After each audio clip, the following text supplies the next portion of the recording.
Welcome back to Terrified Tales, where the rain falls slow and the fear creeps in quicker. Like and subscribe before we begin, and tell us where and when you're listening. Midnight, alone, that's when they find you.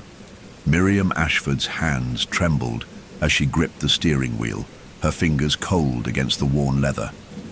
The car hummed steadily along the winding road that led to Ashford Estate. The sky, heavy with storm clouds, seemed to press down on her as though the air itself was thick with something oppressive.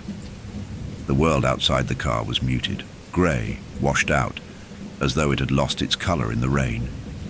Miriam had always hated the rain, but this was different. The rain felt like it had a memory, as if it had been falling for years. The estate loomed ahead, the silhouette of the mansion casting a long shadow over the land.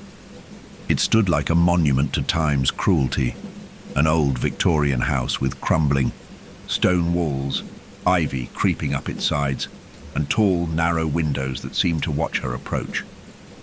The air smelled of damp wood and rust. It had been years since Miriam had set foot here.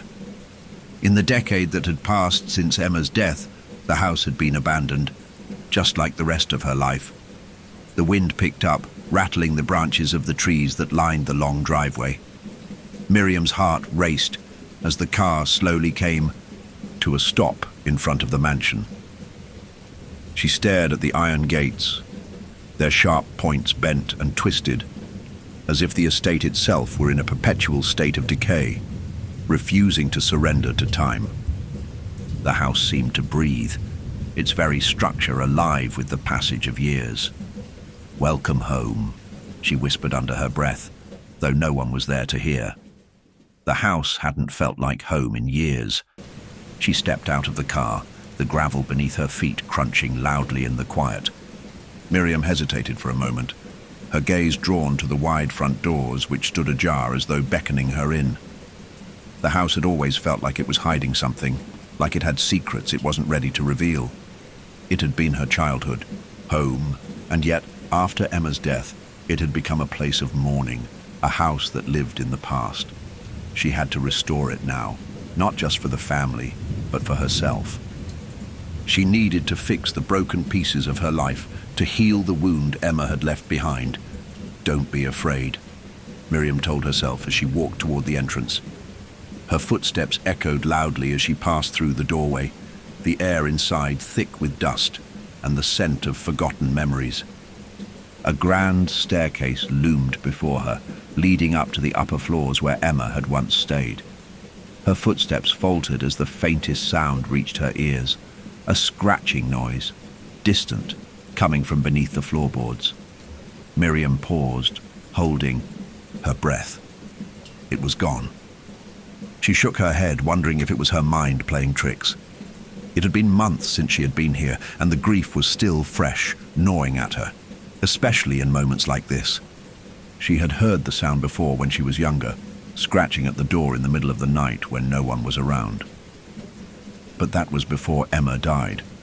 That was before Miriam had started hearing things, sensing things, things that no one else could hear.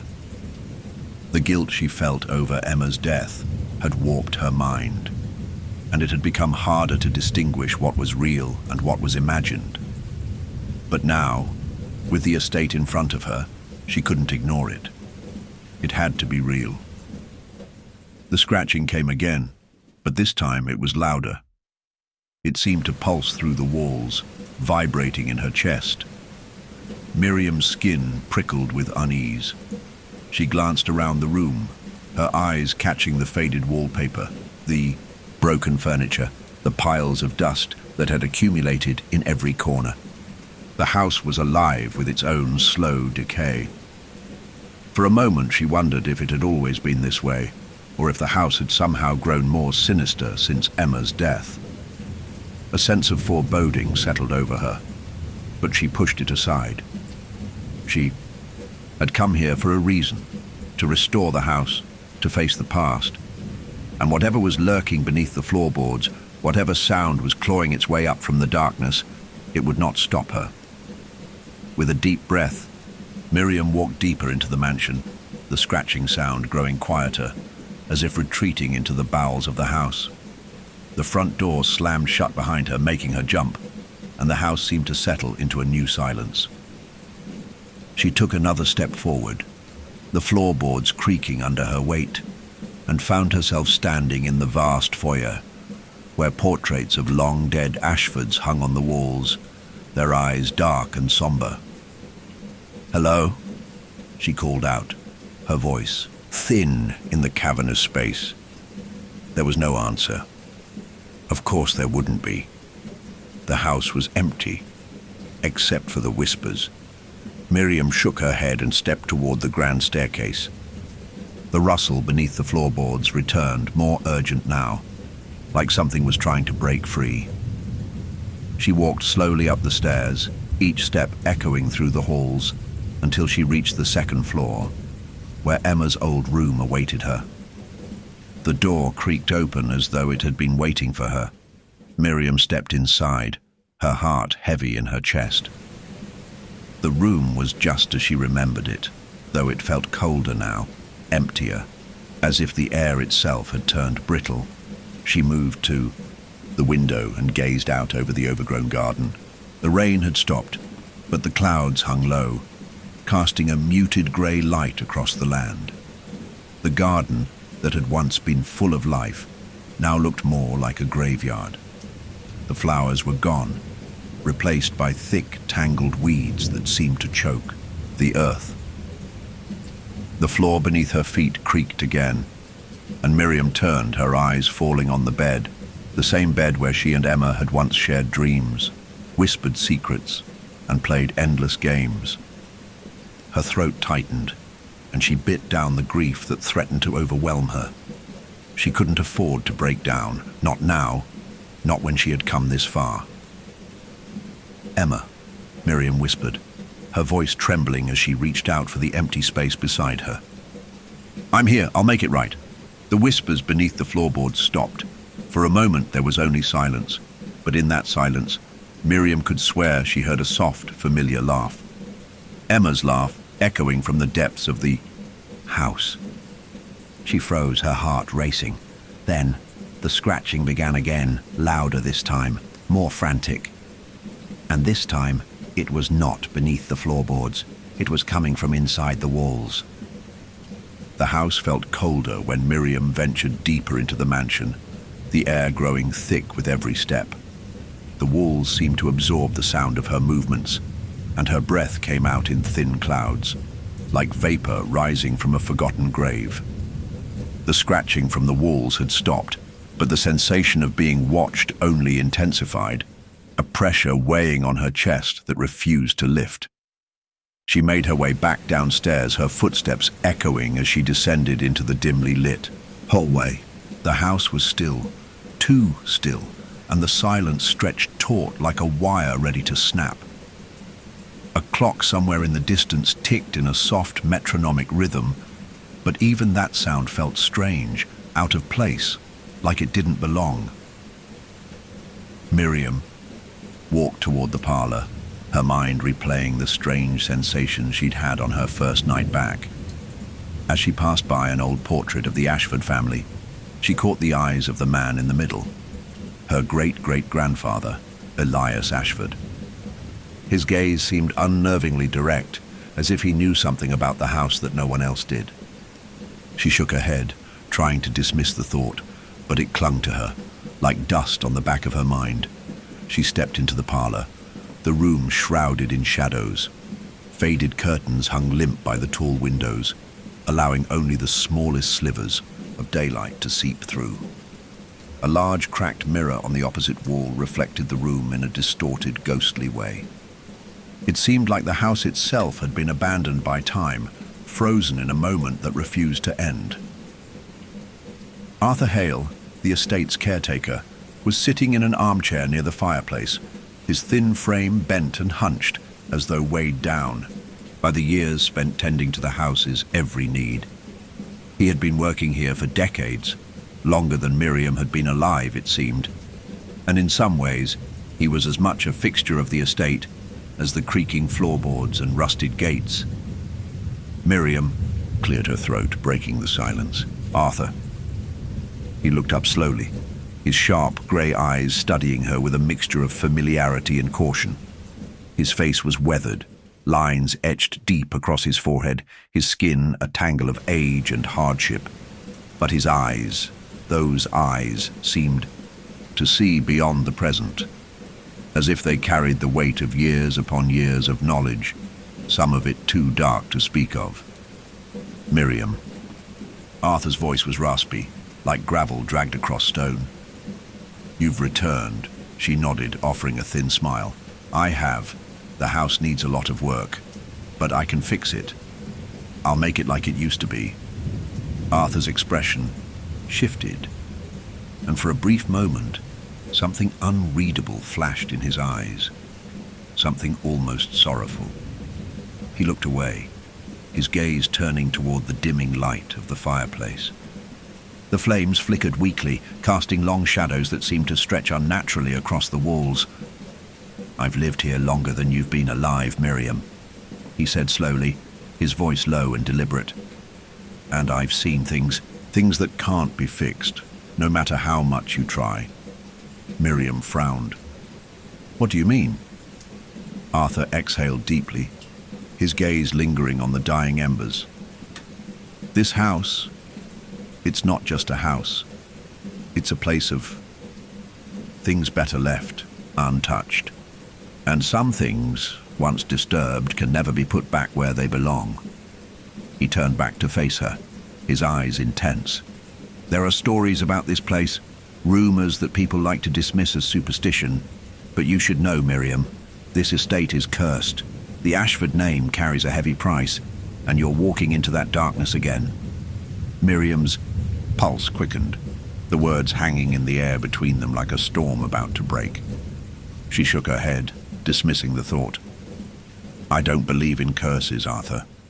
I just want to fix things. I need to make things right. Arthur's lips curled into a thin, sad smile. That's what they all say.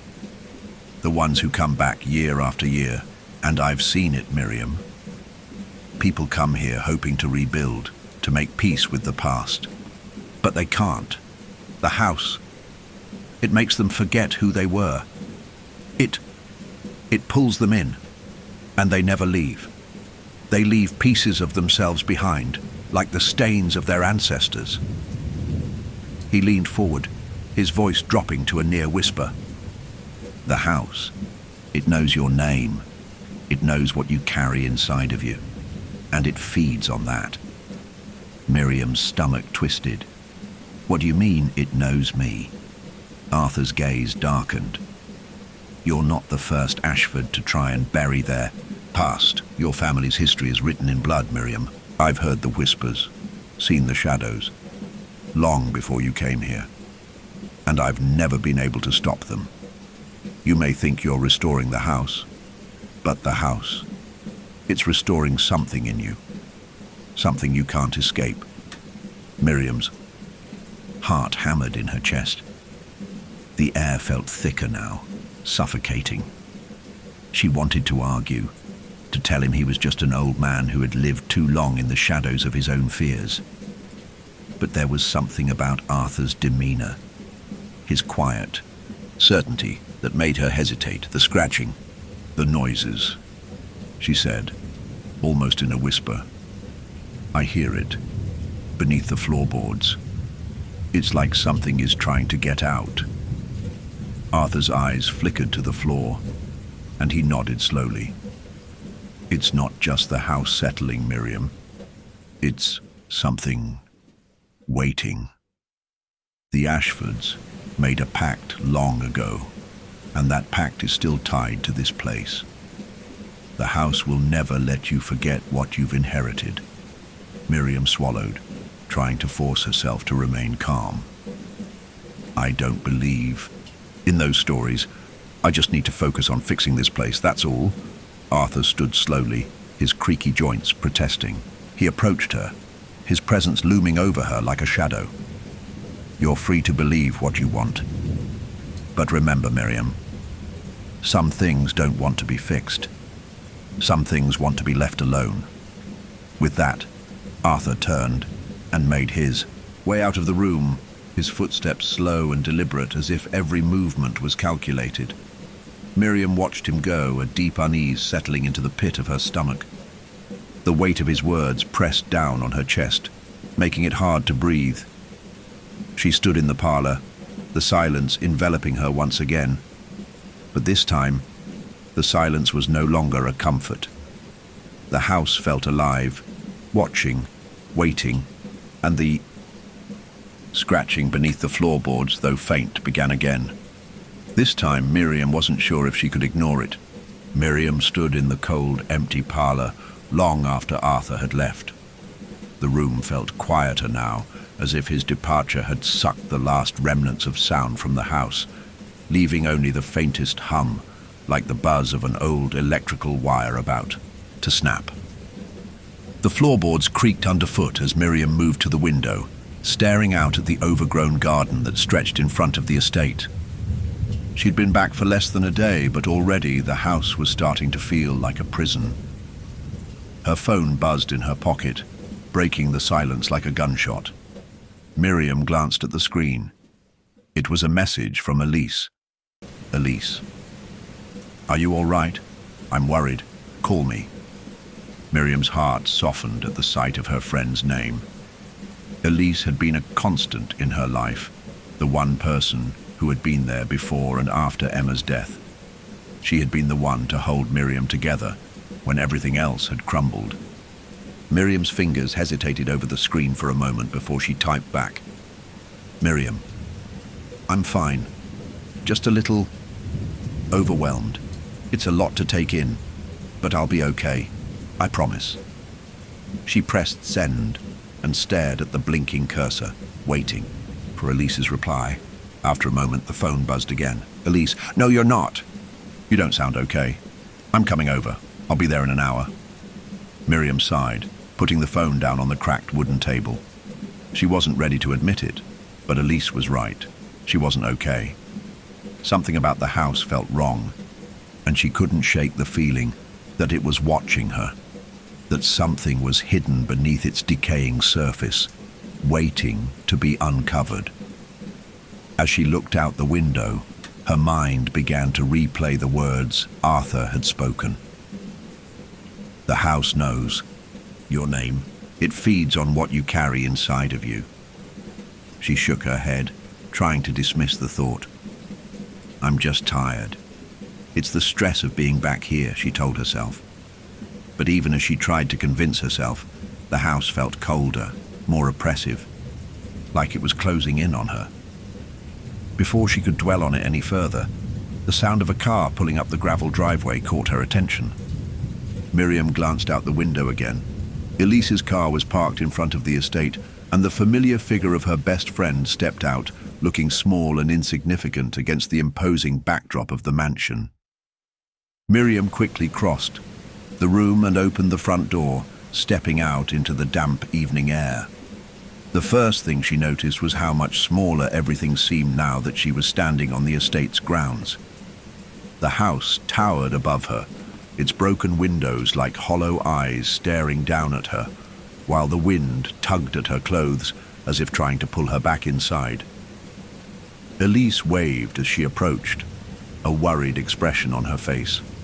Her dark hair was pulled back in a messy ponytail, and she was dressed in a long coat, her arms wrapped tightly around herself against the chill. She looked as if she'd come straight from work, but there was no mistaking the concern in her eyes. "You've barely been here a day, and I can already tell something's off," Elise said, her voice soft but firm as she stepped up to Miriam. She reached out and pulled her into a quick, tight hug. Miriam could feel the warmth of her friend's embrace, but it did little to shake the cold that had settled deep within her. Miriam pulled back and forced a smile. "I'm fine, Elise. Really, it's just the house. It's a lot to process." Elise raised an eyebrow. "Yeah, I bet. I've seen you walk through 100 different places, but this place is something else, isn't it?" Miriam hesitated for a moment, unsure of how to answer. Something else. It was an understatement. The house was alive, in a way. It whispered, it groaned, It seemed to breathe with a pulse of its own. It wasn't just the weight of its age that made it unsettling. It was something more, but she couldn't tell Elise that. Not yet. "Yeah," Miriam replied, her voice quiet. "It feels like it's watching me." Elise frowned, her expression darkening. "You've been hearing things, haven't you?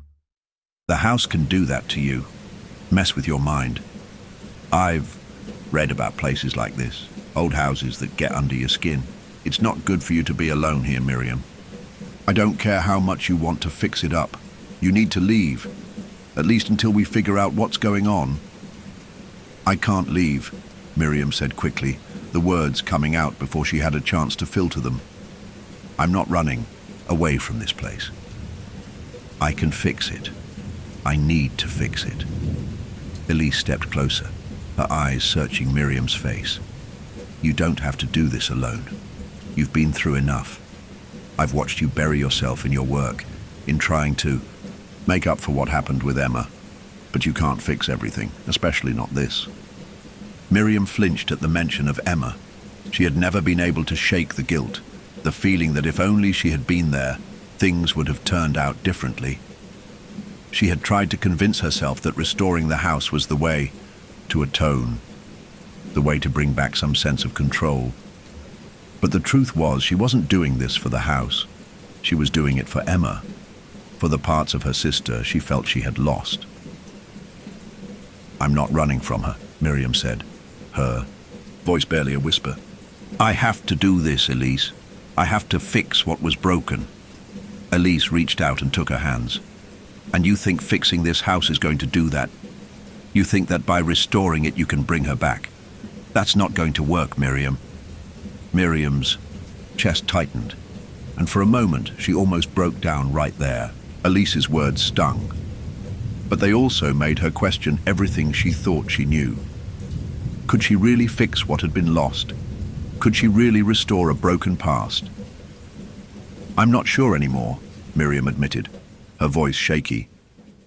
"But if I don't try, I think I'll lose everything." The wind picked up again, and for a moment the house seemed to groan, as if it was listening. The sound echoed in the silence between them, deep and unsettling. Elise glanced toward the mansion, her eyes narrowing. "That sound. You hear it, don't you? The scraping." Miriam nodded, her throat tight. "It started again last night. At first I thought it was just my mind, but it's real. Something's in the walls." Elise turned back to her, her face serious. "This isn't just about the house, Miriam. This is about you. Whatever's going on here, whatever's happening, to you it's connected to what you're carrying inside. It's your grief, your guilt. And the house, it's feeding off of it." Miriam felt a chill run down her spine as Elise's words settled in her chest, sinking like stones. Could the house really be manipulating her? Was it using her grief to draw her deeper, to entrap her? But the idea of leaving, of abandoning everything she had come here for, felt impossible. She couldn't let go of Emma. She couldn't let go of the hope that somehow, by fixing the house, she could make everything right again. "I can't just walk away," Miriam said, her voice firm but weary. "I have to know what's going on here. I have to finish what I started." Elise sighed, a soft, frustrated sound. "Then you're going to have to let me help you. You don't have to do this alone." The wind howled once more, and the old house creaked in response. Miriam felt the weight of the mansion's silent gaze upon her as she nodded, the quiet whispers from within its walls growing louder, as though urging her to listen. "I'll stay with you," Elise said softly. "But you have to promise me something, Miriam." "What?" "You have to promise me that if this place starts to take more from you than you can give, you'll let me help you leave before it's too late." Miriam stared at her friend, the weight of her promise pressing on her like a physical force. "I promise," she whispered, though deep down she wasn't sure she could keep it. Miriam lay in the vast, creaking bed in Emma's old room, staring at the peeling wallpaper above her. The room felt suffocating, stale air and memories pressing in from all sides. The soft rustle of the wind outside was the only sound that accompanied her. Her mind buzzed, an overwhelming cocktail of exhaustion, dread, and guilt. Even in the stillness of the night, she felt the presence of the house, like a weight settling on her chest. She had told herself that she would rest, that she would let sleep come and ease her weary mind, but it wouldn't. Sleep never came easily these days. The nightmares had started shortly after Emma's death, each dream a twisted echo of the real world, blurring the lines between what was real and what was not. And now, here, in this house, the shadows felt even darker, the dreams even more suffocating. Miriam rolled onto her side, pulling the thin, faded blankets up to her chin. She shut her eyes, trying to breathe in the comfort of the familiar room, the room where she had once shared her childhood with Emma. But the comfort didn't come.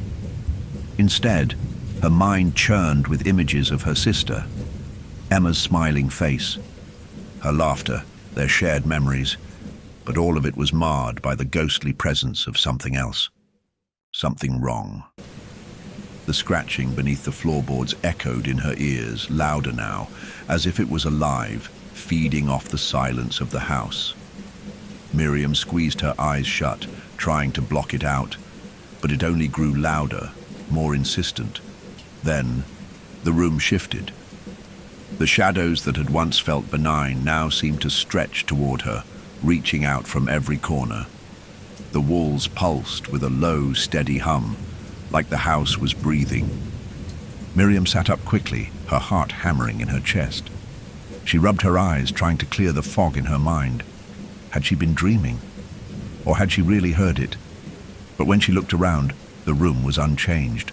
The walls still stared back, at her, silent, indifferent. She could feel the house holding its breath, waiting for something. Her eyes drifted to the edge of the bed, where the floor creaked faintly. Miriam froze. The sound, was it just the house settling again, or something else? Something beneath the floor? The hairs on the back of her neck stood on end as she held her breath, listening intently. And then she heard it, a voice, a whisper, soft but unmistakable. It was a name. Miriam. She jumped, her body stiff with shock. The room was still. The whispers were gone. She was alone. She had to be. But the voice lingered in her mind, refusing to fade. It was just a dream, she told herself, trying to steady her breathing. She was just imagining things. It was the house, the isolation. It was all making her mind play tricks. As the clock on the nightstand ticked on, she lay back down, pulling the blanket over her head in a futile attempt to escape the suffocating silence.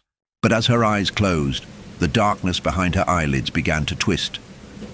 Miriam found herself standing in the middle of the house. The air was thick with fog, and the floor beneath her feet felt soft, like it was shifting, breathing with her every step. She looked around, but the walls of the house seemed to be constantly shifting, growing and shrinking, expanding and contracting, as though the house itself had a will. Miriam, a voice called out to her from the darkness. Her heart skipped a beat. It was Emma's voice, faint but unmistakable. Miriam, come closer. Miriam tried to move, but her legs felt heavy, like they were stuck in mud. She reached out, desperate to find Emma, to hold her, to make everything right. But no matter how hard she tried, the distance between them only grew. She was stuck in place, unable to move, unable to reach her sister. The fog thickened around her, swirling like a cloud of smoke. Miriam! Emma's voice broke through the fog again, louder this time. Miriam's heart pounded in her chest. She knew she had to reach her, She had to find her.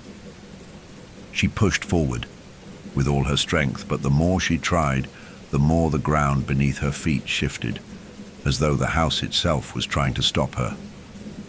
"Miriam, please." Emma's voice was more desperate now, an edge of panic threading through it. The floor beneath her buckled, as if the very foundation of the house was starting to collapse. Miriam stumbled, but before she could regain her balance, she was suddenly falling. The floorboards split beneath her, the darkness opening up, swallowing her whole.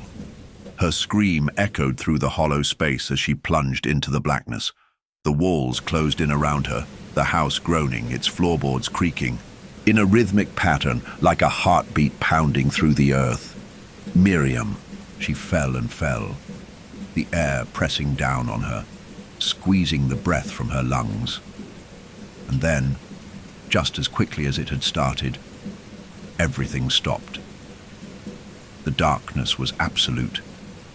And then, she was standing again, but this time in the same room. Emma's room.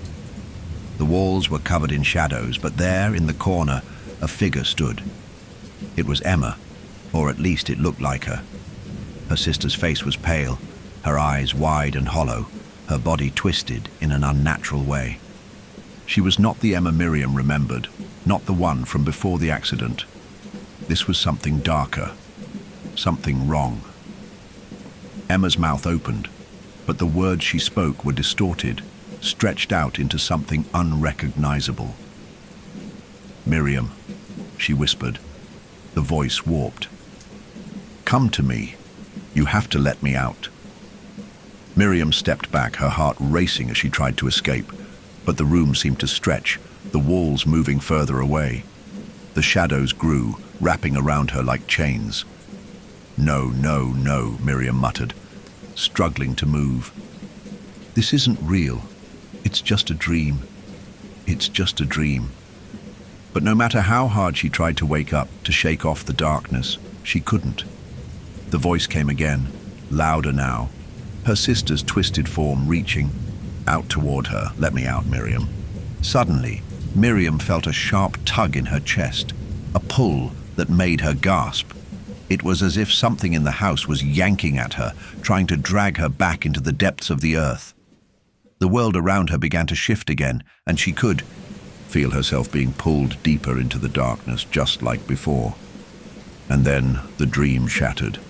Miriam's eyes snapped open, the room returning to reality, but the feeling didn't leave. The shadows still clung to her, lingering at the edges of her vision, as if they were waiting for her to close her eyes again. And somewhere, in the deep, echoing silence of the house, the scratching began once more. Louder, more frantic. "Miriam," her name, spoken softly from beneath the floorboards.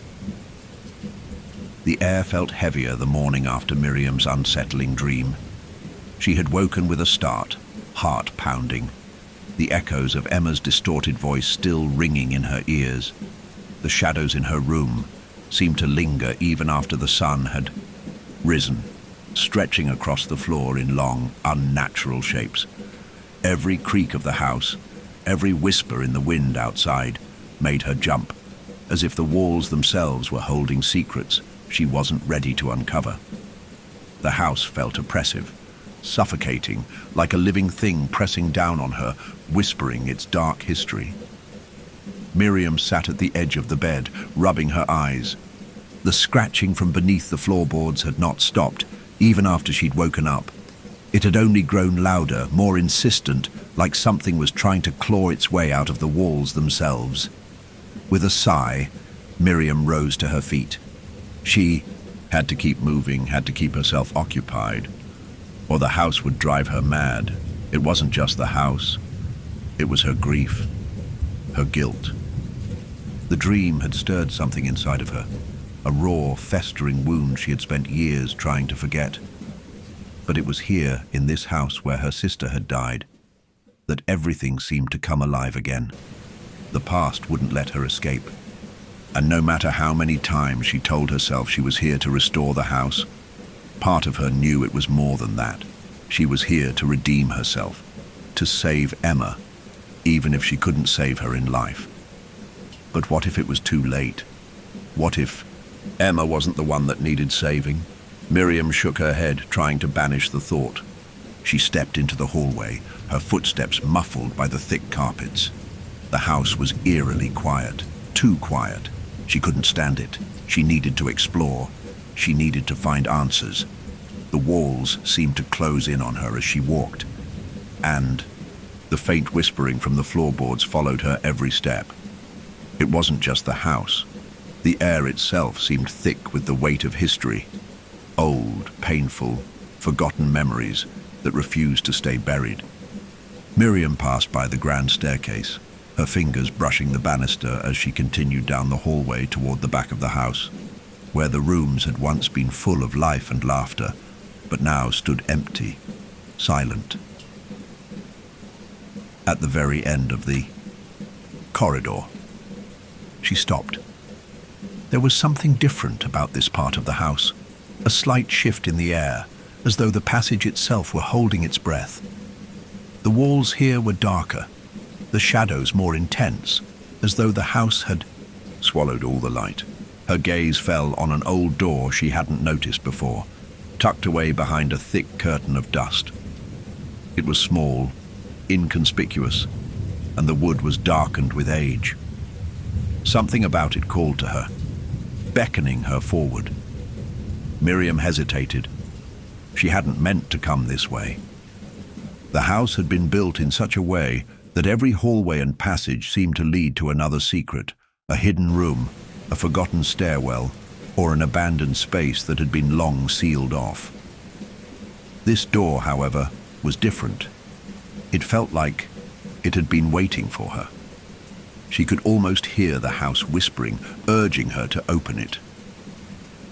With a deep breath, Miriam reached for the handle. It creaked as she turned it, the sound sharp and piercing in the silence of the house. The door groaned as it slowly opened, revealing a narrow staircase descending into darkness. The air was thick with dust, the faint scent of mildew and decay hanging in the air. Miriam felt her heart race as she stepped inside. The stairs were worn and uneven, their edges rounded with time. She descended slowly, her breath shallow, feeling a strange pull toward whatever lay beneath the house. The darkness seemed to press in on her from all sides, the sound of her footsteps muffled by the weight of the air. It was as if the house itself was watching her, waiting to see what she would find.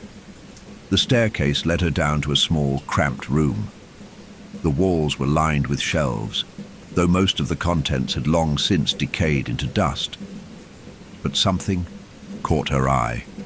A large, ornate box sitting in the center of the room, its surface carved with intricate patterns, long faded with age.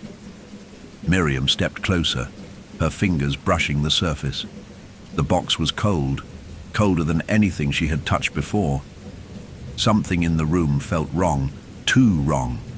The temperature had dropped, and the air felt thick, oppressive. Her breath came in ragged gasps as her fingers hovered over the box. There was a deep, almost imperceptible hum, a vibration that seemed to come from deep within the earth, from the very bones of the house itself. And then she heard it, a sound that was unmistakable, the scratching. Miriam froze, her heart pounding in her chest. The sound was louder now, closer, like something was trying to claw its way out of the walls, the floor, the very earth beneath her feet. She turned to look around, her eyes wide with panic. The room was small, claustrophobic, with no windows. The walls seemed to pulse in time with the scratching. It felt as though the very foundation of the house was alive, shifting, moving in response to her presence. Without thinking, Miriam grabbed the box. It was heavy, the weight of it almost too much for her to bear. The moment her fingers closed around it, the scratching stopped. The silence that followed was deafening. Miriam could feel her pulse in her ears, her chest tight with fear. She looked at the box, feeling a strange compulsion to open it. The carvings on its surface seemed to shift and change, like they were alive, pulsing with energy. She tried to pry it open, but it wouldn't budge. The scratching started again, but this time, it wasn't just in the walls. It was in her head. It was Emma's voice, distorted, calling her name. "Miriam, Miriam." "Come closer." Miriam's hand shook as she gripped the box tighter, her mind racing. She had to open it. She had to find out what was inside. But as she tried to force it open, a sudden sharp pain shot through her chest and she gasped, stumbling back. The box flew from her hands, landing on the floor with a deafening thud. For a moment, everything was still, and then the box cracked open. The sound of the splitting wood was like a thunderclap in the small room. Miriam backed away, her heart racing as she stared at what lay inside. The contents were not what she had expected. They were not relics, not treasures of any kind. No, what lay inside was something far more sinister. It was a mirror, a small, cracked mirror, its surface dark and clouded with age. But it was the reflection that chilled Miriam to her core. As she looked into the glass, she saw not her own face, but Emma's. Her sister's face, twisted and distorted, her eyes hollow and black, her mouth open in a scream. Miriam staggered back, her breath catching in her throat. She felt the floor beneath her shift, and the house seemed to groan in response. And then, from the darkness of the room, the whispers returned. "Miriam, you have to let me out." The mirror lay before Miriam, its cracked surface reflecting only a distortion of the room around her. Her breath came in shallow, panicked gasps as she backed away, her heart pounding wildly in her chest. She couldn't look away from it. The reflection was wrong. Emma was wrong. The distorted face of her sister, hollow eyes, mouth stretched wide in an agonizing scream, seemed to stare back at her, imploring her, haunting her. She swallowed hard, her throat dry and tight, as though the air in the room had thickened, pressing against her from all sides. "It's just a mirror. It's just a reflection," she told herself over and over. But the words were hollow. Nothing felt right. The moment her fingers had touched the box, something had shifted in the house, like the walls themselves had closed in around her. The air had grown cold, and the scratching noise had stopped, only to be replaced by the frantic voice of her sister, distorted and twisted beyond recognition. She couldn't breathe. The air was suffocating, the room closing in on her as her fingers brushed the edge of the cracked mirror once more. She felt an overwhelming urge to reach out, to touch it, to understand what the house was trying to tell her. What was Emma trying to tell her? The floor beneath her feet creaked, pulling her attention away from the mirror for a moment. She glanced around the room, but it was empty, save for the shelves lined with forgotten relics, now just dusty mementos of the past. She could feel the house watching her, its presence palpable, heavy in the air. It was waiting for her to make a choice. With trembling hands, Miriam picked up the mirror, turning it slowly in her palms. For a brief moment, she felt the sensation of something other, like a pulse beneath the surface of the glass, an energy that hummed, faint but growing stronger the longer she held it. The scratching sound returned.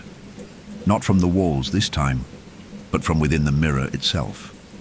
It was a low, desperate scraping, like fingernails on glass, clawing at the surface, yearning for release. Miriam recoiled, dropping the mirror in shock. It hit the floor with a hollow thud. Her mind spun, and the words from Arthur's warning rang in her ears. The Ashfords made a pact long ago, and that pact is still tied to this place. The house will never let you forget what you've inherited. The house, the pact, the curse. What had her family done? What had Emma's death awakened? Miriam's throat tightened with a deep, gnawing fear. She had to find answers. The mirror. Somehow, it was at the center of all of this. It was connected to the house, to the whispers, to the scratching. And somehow, it was connected to Emma's restless spirit, clawing at the edges of the world, reaching out to her.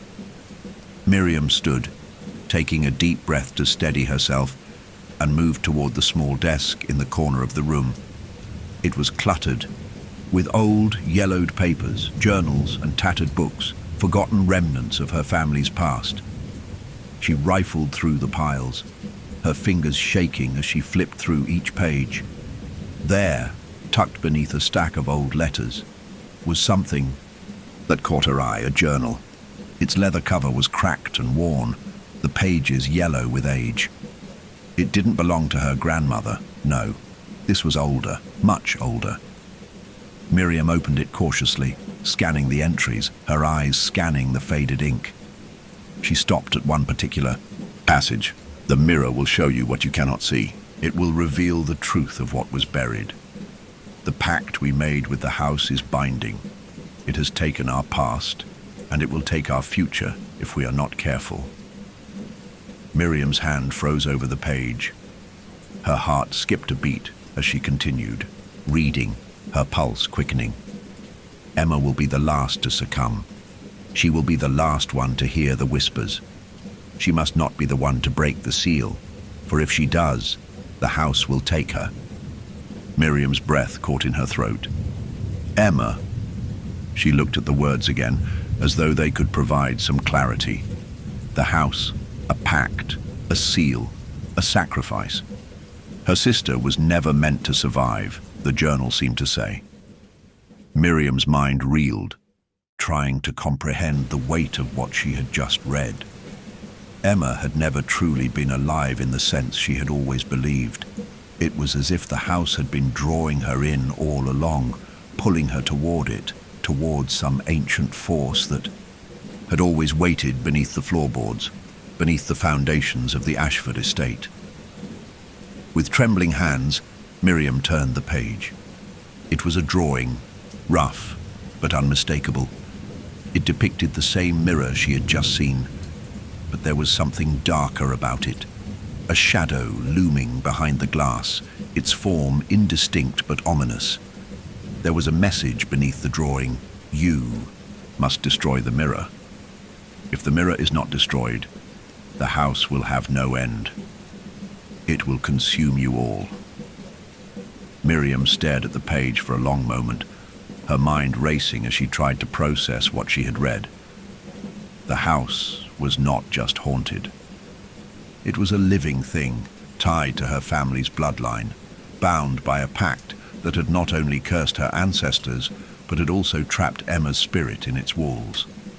The house fed off its inhabitants, consuming them slowly, piece by piece. But why? Why had Emma been chosen? Why her sister?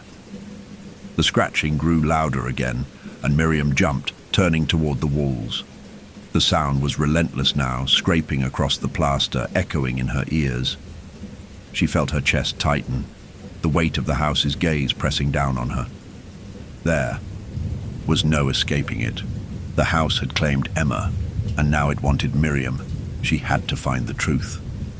She had to break the curse before it consumed her too. Miriam slammed the journal shut, her mind made up. She couldn't stay here any longer, lost in the shadows of the past. She had to confront the mirror, confront the house, and find a way to destroy whatever was keeping it alive, keeping Emma trapped. She needed answers, and she needed them now.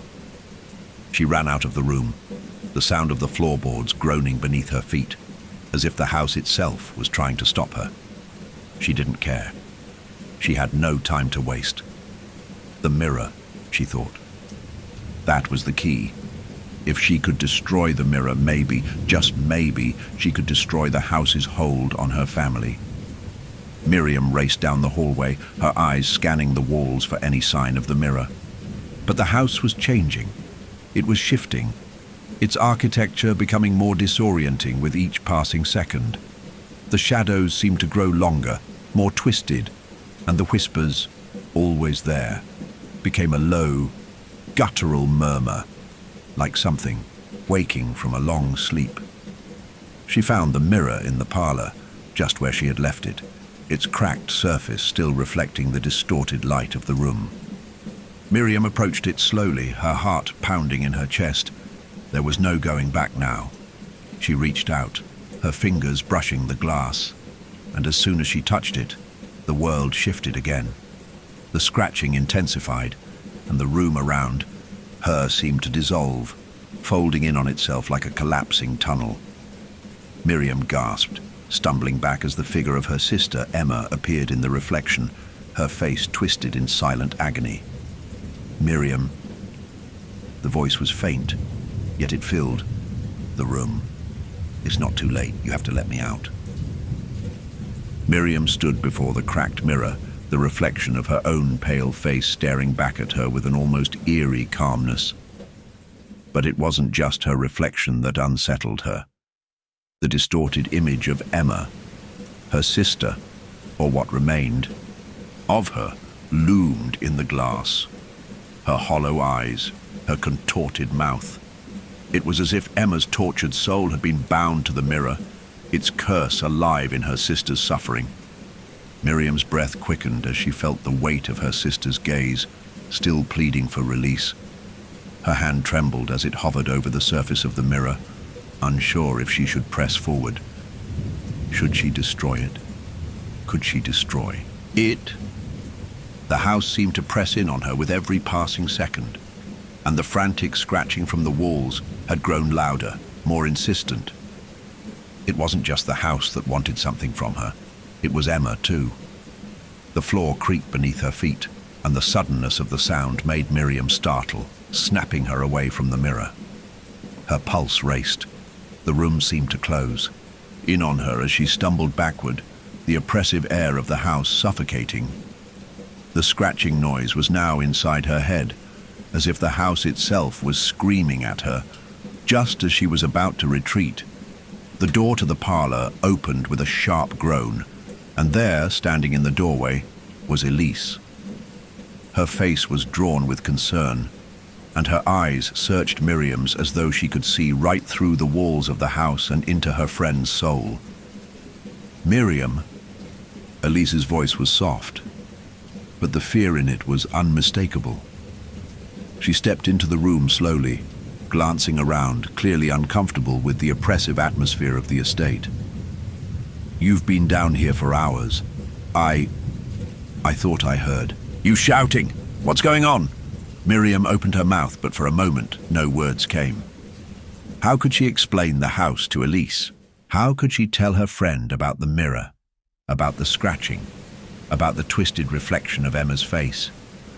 How could she explain that she felt as if her sister's spirit was caught in this place, tethered to the house like a thread, unraveling with each passing day? I don't know," Miriam said, her voice faltering as she turned away from the mirror. "There's something here, Elise. Something. It's alive. The house. It's not just a house. It's feeding on me. It's feeding on all of us." Elise looked at her with a mixture of concern and disbelief. "Miriam, I don't know what's going on, but you need to get out of here. You need to leave. You're not well. This place isn't good for you." Miriam shook her head, the weight of her guilt dragging her back to the mirror. "I have to stay. I have to fix this. I have to free Emma." "Elise, you don't understand. This house, it has a power over me. It's tied to Emma's death, to everything that happened to us. I can feel her here. I can hear her. The mirror." Miriam's voice faltered as she reached out again, her hand hovering near the shattered glass. "It's the key, Elise. It's the key to everything." Elise took a few steps forward, her eyes flicking from the mirror to Miriam, as if searching for some clue that would make sense of what her friend was saying. "I know you're grieving. I know you feel like you're trying to make up for what happened to Emma, but this place, it's not your responsibility to fix it. No matter how much you try, you're not going to bring her back. You're only going to lose yourself." The words struck Miriam like a slap, the truth of them sinking in deeper than she wanted to admit. Lose myself. She had felt herself slipping, felt the grip of the house tightening around her, but she couldn't give up. Not now. Not after everything she'd already sacrificed. Not after Emma had died. I'm not giving up on her, Miriam whispered, her voice breaking. Elise stepped closer, her voice firm but compassionate. Miriam, you're not giving up on her by leaving this place. You're not going to bring Emma back by staying here and letting this house devour you. You have to let go, or the house will consume you too. You have to walk away before it's too late. Miriam's gaze drifted back to the mirror. She could see Emma's distorted form in the glass again, twisted, contorted, silent in her agony. Let me out, the mirror seemed to say, the words burning into Miriam's mind. Miriam, please. Elise's voice cut through the haze of fear and grief. You can't keep doing this to yourself. You've been here for days, trapped in the past. This place, it's messing with your head. I've seen it before in people who refuse to let go of the past. They get trapped, and the more they fight it, the more it consumes them, just like it's doing to you. The weight of Elise's words pressed down on Miriam's chest, and for a brief moment she felt herself teetering on the edge of a decision she didn't want to make. Was it really the house's power she was feeling, or was it her own guilt, her own unresolved grief over Emma's death, feeding into the dark energy of the estate? Elise stepped forward, placing a hand gently on Miriam's shoulder, her touch warm and steady. Miriam, I'm here for you, but you need to come back with me. We can leave this place together. You don't have to do this alone. Miriam closed her eyes, the vision of Emma's twisted reflection still haunting her, the whispered plea echoing in her mind. She wanted to run, to escape, to leave this house behind and never look back. But there was something in her that wouldn't let go, something that clung to the house, to the belief that if she stayed just a little longer, she could fix everything. But the truth was starting to dawn on her. She couldn't fix the past. Emma was gone, and she was never coming back. No matter what Miriam did, the house would not release its hold on her. It was never just about the house.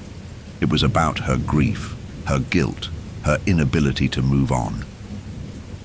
The house was only a reflection of what she carried inside.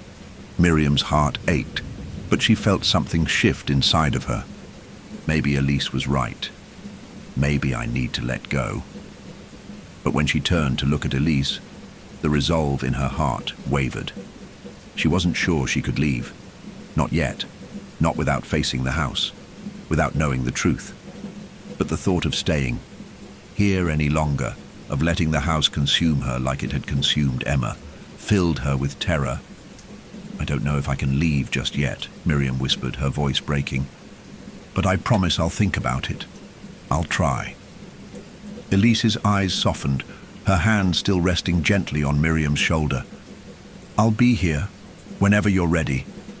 But don't wait too long, Miriam. Please, don't let the house take you too. Miriam nodded, though doubt lingered in her chest. She wasn't ready to give up, not yet. But something had changed. The weight of the house's presence no longer felt quite as oppressive as it had. Perhaps, for the first time since her arrival, she could finally see what had been gnawing at her. The house wasn't her enemy. Her own past was. But how could she let go of the past when Emma's voice was still so loud in her mind? As the house seemed to settle around them, Miriam wondered if there was a way to break free before it was too late. The air in the house had changed, thick with a tension that Miriam could feel deep in her bones. Elise's words still hung in the silence between them, like a weight pressing down on her chest. Don't let the house take you. But what if it already had? What if, with each passing day, the house was pulling her deeper into its grasp? She looked around the parlor, her mind racing as she tried to push away the panic that gnawed at her. Elise was right, wasn't she? She had to leave. She had to break free of this place before it consumed her like it had her sister. But no matter how much she told herself that no matter how much she yearned for escape, something kept her rooted in place. She couldn't stop thinking about Emma, the distorted reflection of her face in the mirror, her voice trapped inside the walls of the house. Miriam's head swam, the house spinning around her. The scratching sound was louder now, as if the walls were closing in on her.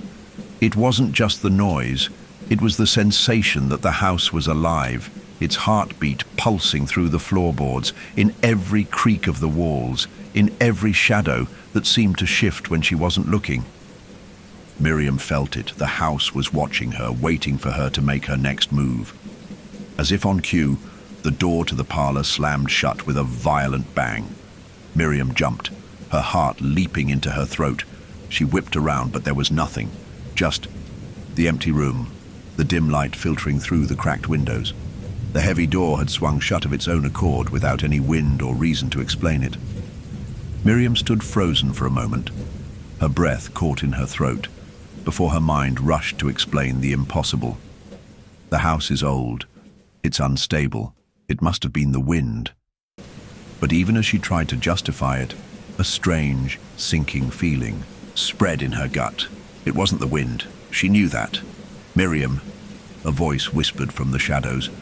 The voice sounded like Emma's, but there was a guttural, twisted undertone to it, something unrecognizable that made Miriam's blood run cold. The whisper wasn't coming from behind her. It was coming from within her, deep inside her head, like a voice trying to claw its way out of her thoughts. No, Miriam muttered, shaking her head as if trying to dispel the voice. She felt dizzy, the room spinning as she backed away from the door. She needed to escape, to find Elise, to get out of the house before it swallowed her whole.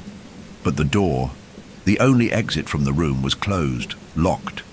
The house groaned again, louder this time, the walls shaking as though the foundation was unstable, teetering on the edge of collapse. The scratching began anew, more frantic, more desperate. But this time it wasn't just a sound, it was a presence. Miriam could feel it, crawling beneath the surface of her skin, invading her thoughts. The noise, if it could even be called a noise, seemed to pull at her very soul, like the house was reaching inside her, trying to take something she didn't understand. The shadows in the room seemed to move of their own accord, stretching unnaturally, as though they were alive. Miriam felt a wave of dizziness wash over her, and before she could stop herself, her hand reached for the edge of the broken mirror on the floor, as if it were calling to her. The mirror, a sharp, shrill sound split the air, a noise so piercing, it felt like it was tearing through her mind. It came from within the mirror, from the very center of the glass. She staggered back, her chest tight, her breath coming in panicked gasps, and then something shifted. The floor beneath her feet gave way. No, not gave way, but buckled, as if the earth beneath her was warping, folding, pulling her down. Miriam gasped, clutching her chest, as the room seemed to twist around her. The air grew thicker, heavier, the walls closing in, as if the house itself was about to swallow her whole. Miriam, Emma's voice came again, closer this time. But it was no longer just a whisper. It was a scream, tearing at the fabric of the room, filling the space with a violent energy.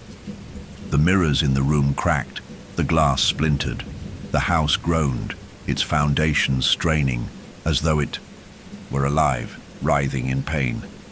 Miriam's body moved of its own accord. She couldn't stop herself. Her legs were no longer her own, her movements jerky and uncoordinated, as if someone, or something, was pulling her toward the center of the room. And then she saw it. The reflection in the broken mirror wasn't hers. It was Emma's. But this time, Emma wasn't distorted. She wasn't twisted. She was alive, her face clear and perfect in the shattered glass, her eyes pleading, her mouth opening in an eternal scream. The floor beneath Miriam's feet cracked with a loud snap, the very foundation of the house shuddering as if the earth had split open. The entire room seemed to shift, tilting and warping, as though the house was about to collapse into itself. Miriam was thrown off balance, her hand flying out to grab something, anything to steady herself. Her fingers brushed against the carved box from the hidden room, the same box that had once held the mirror. But the moment her fingers touched it, something shifted in the room. The air grew even colder, and the walls seemed to close in around her, pressing in as though the house was suffocating her. Miriam's chest constricted as the world around her blurred, spinning out of control. She screamed, but it wasn't her voice. It was Emma's. "Miriam," the voice screamed again, but this time it was no longer distant. It was inside her, surrounding her. The house itself seemed to echo her sister's voice, the sound reverberating through the very bones of the mansion. And then, as the world tilted, Miriam's vision blurred. She was falling. No, the room was falling away from her, like it was being pulled out from under her. The floor opened up, and she felt herself plummeting, falling through the house, through the layers of time and memory, down into a darkness she couldn't escape. As she fell, the last thing she saw was Emma's face, distorted by the glass, but alive. Miriam. And then, nothing. Miriam awoke with a start, her body jerking upright as though she had been ripped from a nightmare. The room around her was unfamiliar, disorienting. Her eyes darted across the darkened space, an unfamiliar hallway, the faint smell of mildew, and dust in the air. Her breath came in ragged gasps, her chest tight as though she had been running for hours. Her mind swirled in confusion, trying to grasp the broken threads of what had just happened. The last thing she remembered was falling, plunging into an abyss of shadows, hearing Emma's voice echoing in her ears. And then, nothing. Now, she was in some dimly lit part of the house. But it wasn't the parlor, and it wasn't Emma's room. The walls were cracked, peeling, and the floor beneath her felt soft, unstable. Miriam tried to stand, but her legs were weak, her body uncoordinated, as if she had been tossed about like a rag doll. She put a hand to her forehead, the sharp sting of a headache radiating through her skull. The house was silent, too silent. The oppressive stillness hung in the air like a fog, choking out any semblance of peace. She stumbled to her feet, her fingers trailing across the walls for support. The floor beneath her feet felt wrong, too soft, as though the house was giving way to something much darker beneath its surface. As she moved down the hallway, the walls seemed to press closer, the shadows growing longer, thicker. Her eyes scanned, the dim surroundings searching for any sign of familiarity, but it all seemed like a twisted version of the house she had entered just days ago. Nothing looked the same. Nothing felt the same. The walls, the floors, the very air felt like it was bending, warping, pulling her deeper into something she couldn't understand. Then she heard it. A faint, distant scratching, echoing from somewhere behind her. The sound that had haunted her since the moment she arrived. The sound that had clawed at her mind made her feel like she was losing control. "It's back," she thought, her heart leaping into her throat. The house is alive again. She turned quickly, expecting to see something in the shadows, something watching her. But there was nothing. Only the faint whisper of the wind outside, the occasional creak of the house settling. Miriam's breath quickened. Her mind was playing tricks on her. The fall, the darkness. She must have hit her head, but even as she told herself that, a cold knot of dread twisted in her stomach. The scratching was growing louder, more frantic. She needed to find out where it was coming from. It had to be a clue, a sign. The house was telling her something. She could feel it deep inside her, like a pulse beneath her skin. There was something she had to understand, something she had to do. The hallway ahead was dark, the shadows stretching unnaturally long. She could barely make out the edges of the furniture, half-broken chairs and old wooden tables. But something was wrong. The very air felt heavier, as though the weight of the house's secrets were pressing down on her chest. Her pulse pounded in her ears. Suddenly she heard a sound that made her stop dead in her tracks. Footsteps. Not her own. Someone or something was moving through the house. Miriam's heart thudded painfully in her chest. She strained to listen, holding her breath as the footsteps grew louder, closer. The sound was uneven, almost as if it was dragging, scraping against the floorboards. She backed into the shadows, pressing herself against the wall, her pulse hammering in her throat. Then a figure appeared from the shadows. It wasn't human, at least not entirely. The thing that stepped into view was hunched and twisted, its limbs contorted in impossible angles. Its skin was pale and mottled, stretched too thin over its bones, and its eyes were black voids, void of emotion or clarity. Its mouth hung open, and a low, guttural hiss escaped from deep within its throat. Miriam froze. She couldn't move. Her body refused to obey her, paralyzed by fear. The creature tilted its head, and Miriam felt the distinct sensation that it was looking at her, though its eyes were nothing more than empty holes.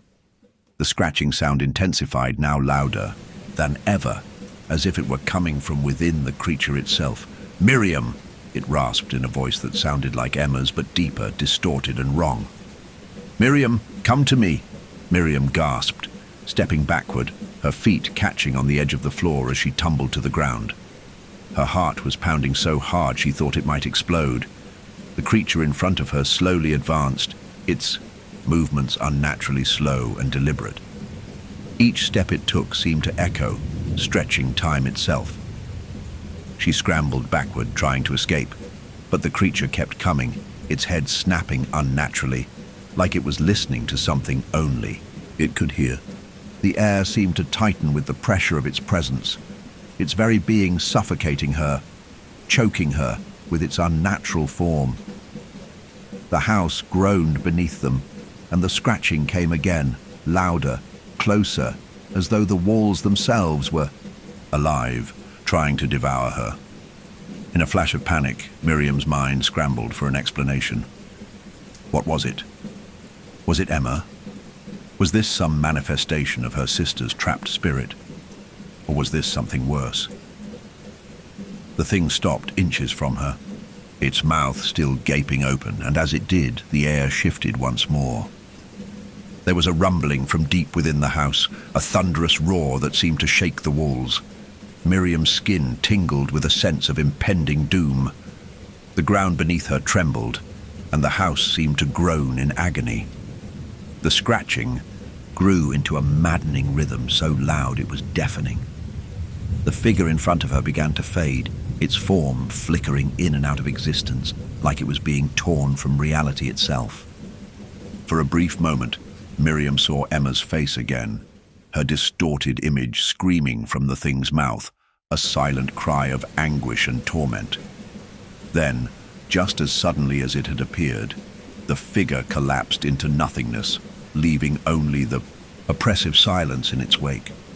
Miriam lay on the floor, gasping for air, her mind struggling to process what had just happened. Her body trembled, not from cold, but from fear. What was that thing? Was it real?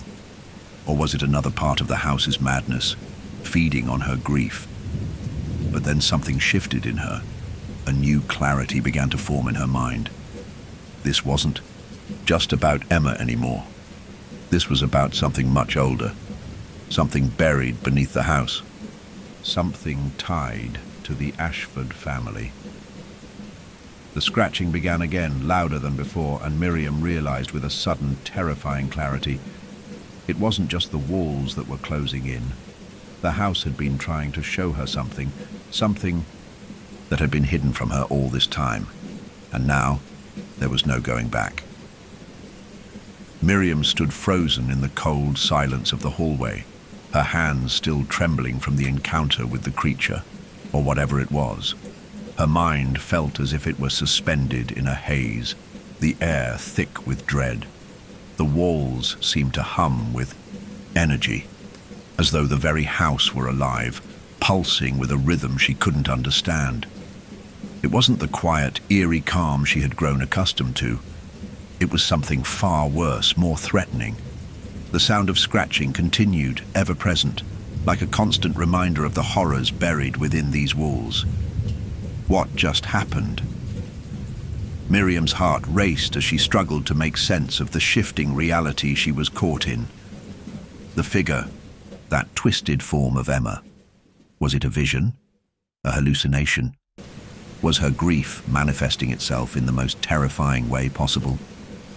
She could still hear it, that distorted echo of her sister's voice, as though it were coming from every direction, filling her mind, suffocating her thoughts. Miriam, come back to me. It wasn't just a call.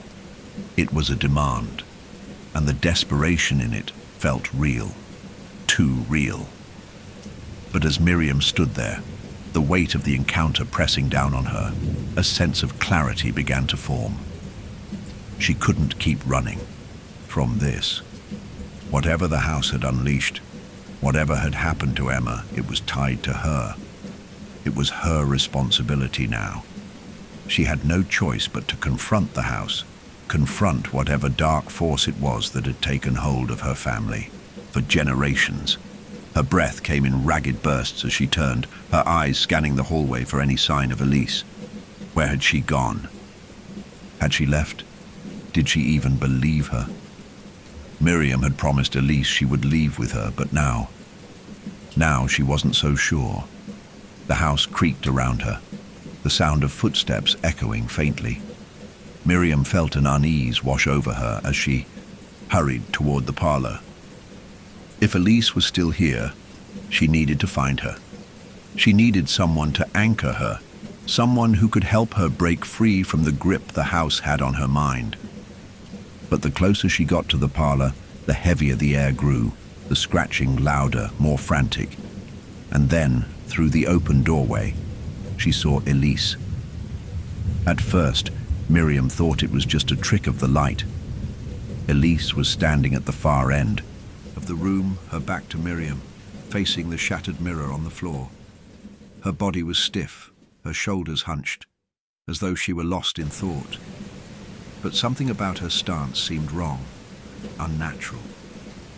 "Elise?" Miriam called softly. But her voice was swallowed by the oppressive silence that had fallen over the house. She stepped into the room, her pulse quickening as she walked toward her friend. But as she neared Elise, something in the air shifted. The shadows seemed to deepen, and the temperature dropped. It was as if the house itself had turned its attention to her, pulling her into a moment of unbearable stillness. "Elise," Miriam said again, her voice stronger this time. She reached out to touch her friend's shoulder, but when her hand made contact, Elise spun around. Miriam's breath caught in her throat. Elise's eyes were hollow, empty, dark pools of despair, as though the life had been drained from her. Her mouth stretched into a thin, unnatural smile that made Miriam's stomach turn. The warmth, the humanity that had once filled her friend's presence was gone, replaced by something cold, distant. "Elise," Miriam whispered again, stepping back. But Elise didn't speak. Her lips moved, but it wasn't her voice that came out. It was that same distorted whisper Miriam had heard before, only now it was louder, more demanding. "Miriam, come closer. It's too late now, she's gone. You're mine now." The word sent a jolt of fear through Miriam's spine. She stumbled back, her breath caught in her chest as she tried to process what was happening. Elise, her friend, the one person who had stood by her through everything, was no longer the person she had known. She was something else. Miriam's heart raced as her mind screamed for clarity. This isn't real. This can't be real. But it was. Elise's eyes stared into hers, her grin widening impossibly, her features twisted in a way that was all too familiar, the same way Emma's had been. the same way the house seemed to warp reality itself. "Elise, stop," Miriam whispered, her voice shaking. "This isn't you. This isn't real." But Elise's voice came again, echoing in her head, drowning out all her thoughts. "You can't escape, Miriam. We're all part of it now. You belong to the house. It's been waiting for you. For us." "No!" Miriam cried out, her mind racing as she stumbled backward, her heart pounding. "No! You're not Elise.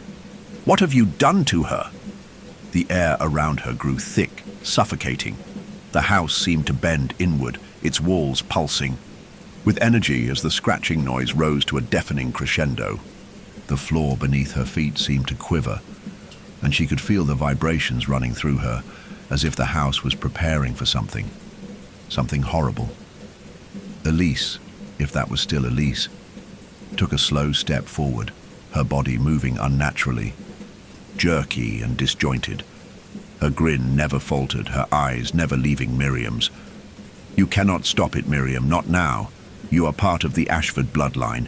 You have always been tied to this place, and now it will consume you, just like it consumed the others." Miriam's body froze. The realization hit her like a punch to the gut.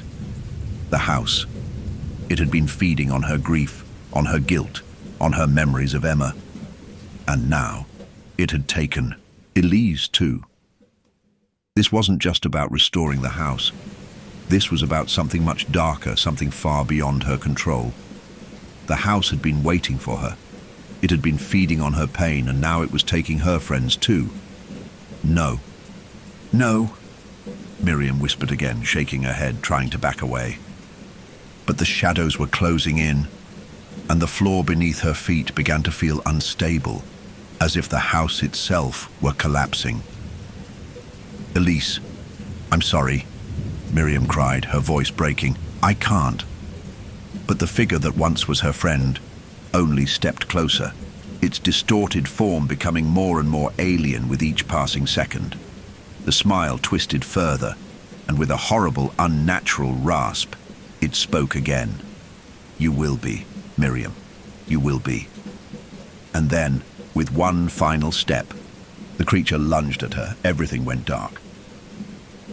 Miriam gasped as she jerked upright, her chest heaving with ragged breaths.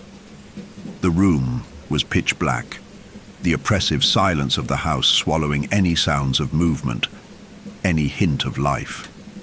She could still feel the weight of Elise's distorted form. That twisted grin burned into her mind, the words echoing in her head like a nightmare that refused to fade. "You will be." Miriam's heart was still racing, her skin slick with sweat. She could feel the coldness of the house seeping into her bones, the walls of the mansion closing in around her, pressing her into the darkness. She tried to push herself off the floor, but her body felt weak, unresponsive. She could barely think straight, her mind clouded by fear and confusion. Where had Elise gone? Had it all been real?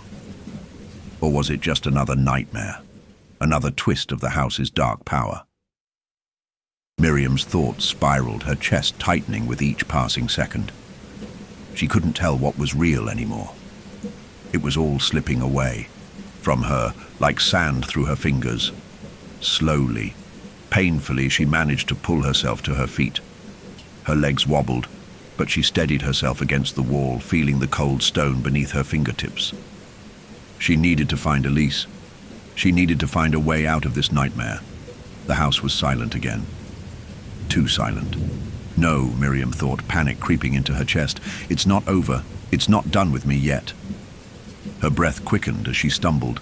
Down the hallway, the shadows twisting and warping around her as though the very house was alive, feeding on her fear. The air was thick with the same tension that had suffocated her since she first stepped foot in this place. She couldn't escape it. It was inside her now. She turned a corner and froze. At the end of the hall, Arthur Hale was standing, his frail form illuminated by the dim, flickering light from the window.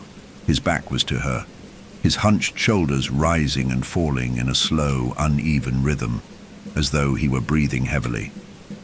The caretaker's usual steady presence was gone. Now, he was a mere shell, his movements jerky, unnatural. "Arthur?" Miriam called, her voice trembling. "Arthur, what's going on?" He didn't respond. Instead, he turned slowly, his eyes vacant and empty. The face that once held the wisdom of years spent in service to the Ashford family was now a hollow mask, the skin stretched tight across his skull. There was nothing human in his expression, just a hollow, disquieting emptiness. "Miriam." His voice was barely a whisper, hoarse, guttural. It was Arthur's voice, but it sounded wrong, like it had been twisted by something much darker. "What's happening to you?" Miriam stepped back, her heart pounding in her chest. She wanted to turn and run, but her legs refused to move. She couldn't escape. Arthur's body twitched, and for a moment he looked almost human again, his hands shaking as though he were struggling to control his own movements. But then his eyes glazed over, his lips curling into a twisted grin that made Miriam's stomach churn. "It's too late," he rasped, his voice now a low growl. "The house has already claimed me." Before Miriam could react, Arthur lurched forward, his limbs jerking unnaturally as he grabbed her by the arm. His grip was bone-crushing, his fingers digging into her flesh as he pulled her toward him. "You think you can escape, Miriam?" Arthur hissed, his face contorting with grotesque intensity. "You think you can stop it? It's already inside. You!" Panic surged through Miriam as she struggled against his grip, but it was no use. The house seemed to be pulling at her, tightening around her chest like a vice. The air was thick with an overwhelming sense of dread, and she could feel the house's influence on her mind, clouding her thoughts, making her vision blur. "No," she gasped, her voice barely audible. "No, I won't let it take me." With a final, desperate effort, Miriam pulled away from Arthur's grasp, stumbling backward into the darkened hallway. She could hear his ragged breathing, the unsettling sound of his footsteps dragging behind her as she ran, her mind screaming for an escape she couldn't find. The house shifted, groaning beneath her as she dashed toward the nearest door, her body trembling with fear. She didn't know where she was going, only that she had to get away from Arthur, away from whatever force had consumed him. She burst into a room, her heart pounding so loudly she could barely hear anything else. The walls around her were covered in faded portraits of the Ashford family, faces frozen in time, eyes staring down at her from their frames. But something was wrong with them. They seemed to change as she looked at them, their expressions twisting into something darker, more sinister. The scratching had returned louder than ever, now accompanied by a deep guttural growl that made the hairs on the back of her neck stand on end. Miriam turned, her breath caught in her throat as she stumbled back against the wall, and then she saw it. Arthur was standing in the doorway, his body still jerking and twitching, his face a twisted, grotesque mask of pain and hunger. His eyes, those empty, hollow eyes, were fixed on her. "Miriam," he whispered again, his voice rasping, as though the words were being dragged from the depths of some otherworldly abyss. "Come closer. Come home." The room around her seemed to close in, the walls pressing in on her, suffocating her. She could feel the darkness rising, the force of the house growing stronger with each passing second. She could feel it, the pull of something ancient, something hungry, waiting for her to fall, to give in. And then, in a flash of movement, Arthur lunged at her. The air crackled with a sharp, brutal force, and Miriam screamed. The world around her seemed to shudder, and then there was nothing. When she opened her eyes again, the world was different. The room was still there, the portraits still hanging on the walls. But Arthur was no longer standing in the doorway. Instead, there was a body lying on the floor. His body. Miriam froze, her mouth dry. She couldn't move. The house around her felt still, too still, as if it were waiting, watching. She tried to stand, but her legs refused to obey, her body numb with shock. The body in front of her was still, unmoving. Arthur's face was twisted in a final, frozen grimace, his body lifeless, his eyes staring blankly at the ceiling. Miriam looked down at her hands. There was blood on them. Arthur's blood. She didn't remember what happened. How had he died? Had she? But the truth hit her like a slap. The house had consumed him, the same way it was consuming her, and now it had taken him too. Miriam stood over Arthur's lifeless body, her breath shallow and ragged as she tried to make sense of the scene before her. His face was twisted in an expression of pain, his eyes wide and unseeing, fixed on the ceiling.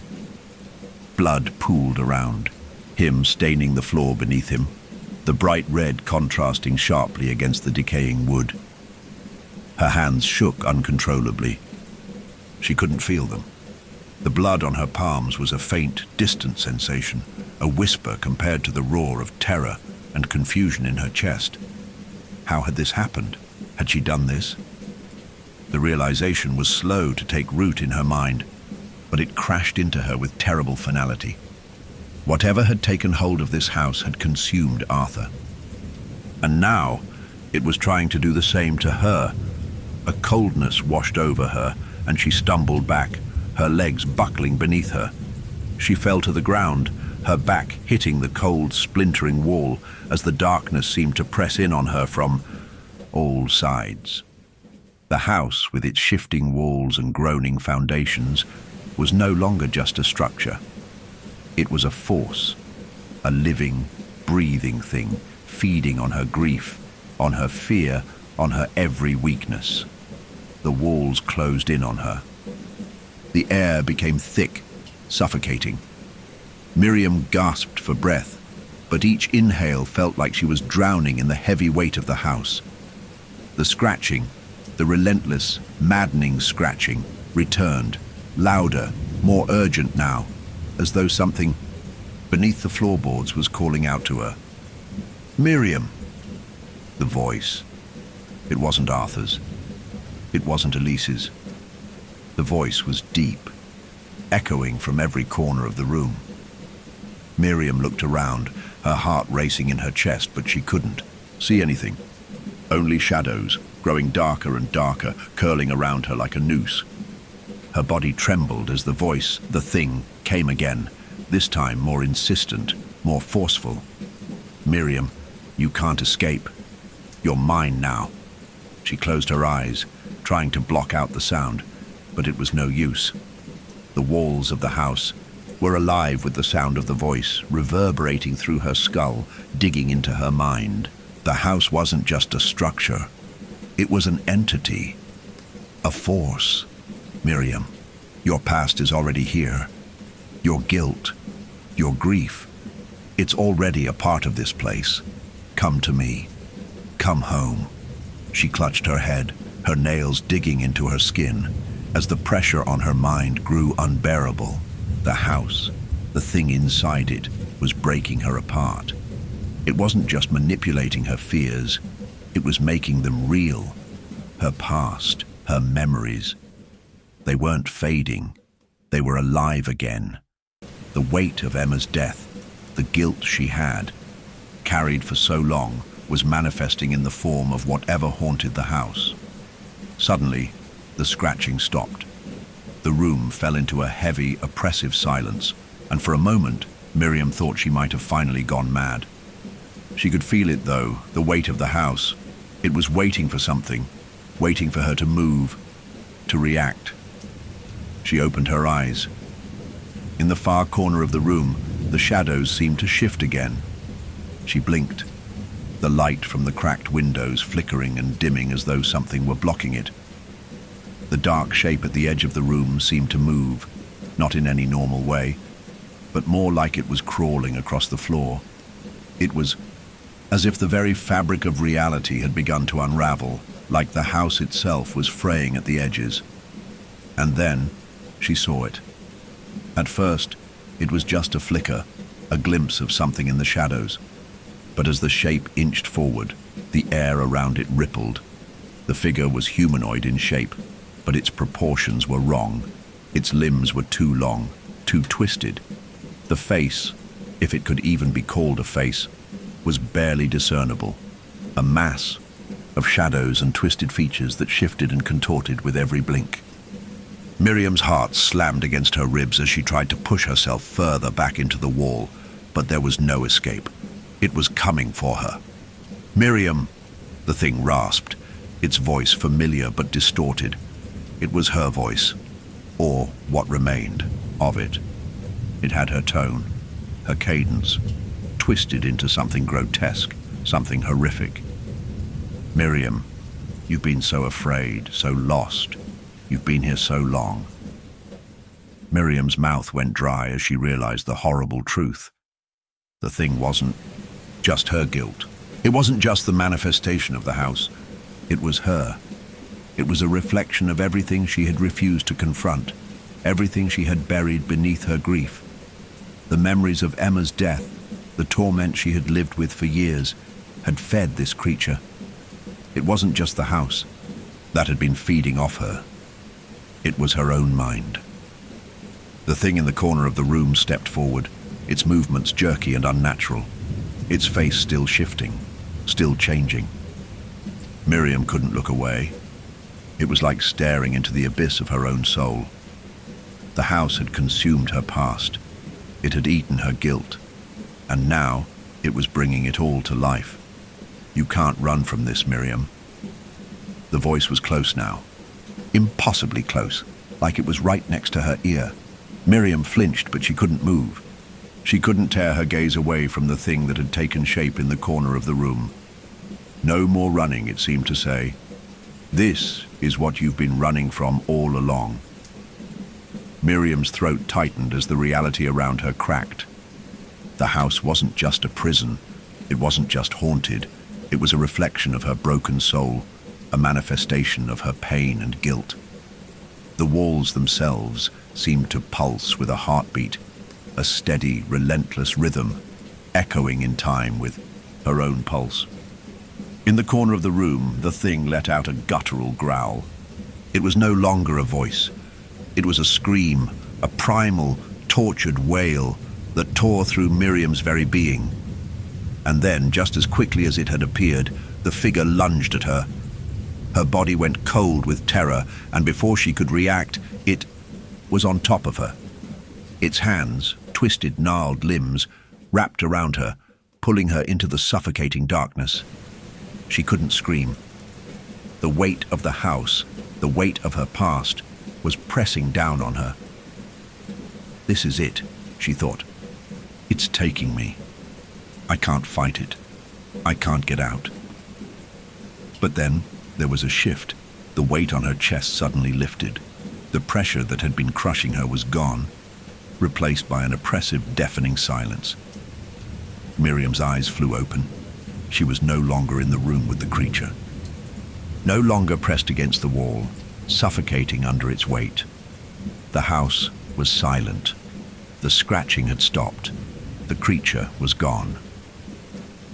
Miriam looked around her, disoriented, confused. The room was the same. The walls were still warped.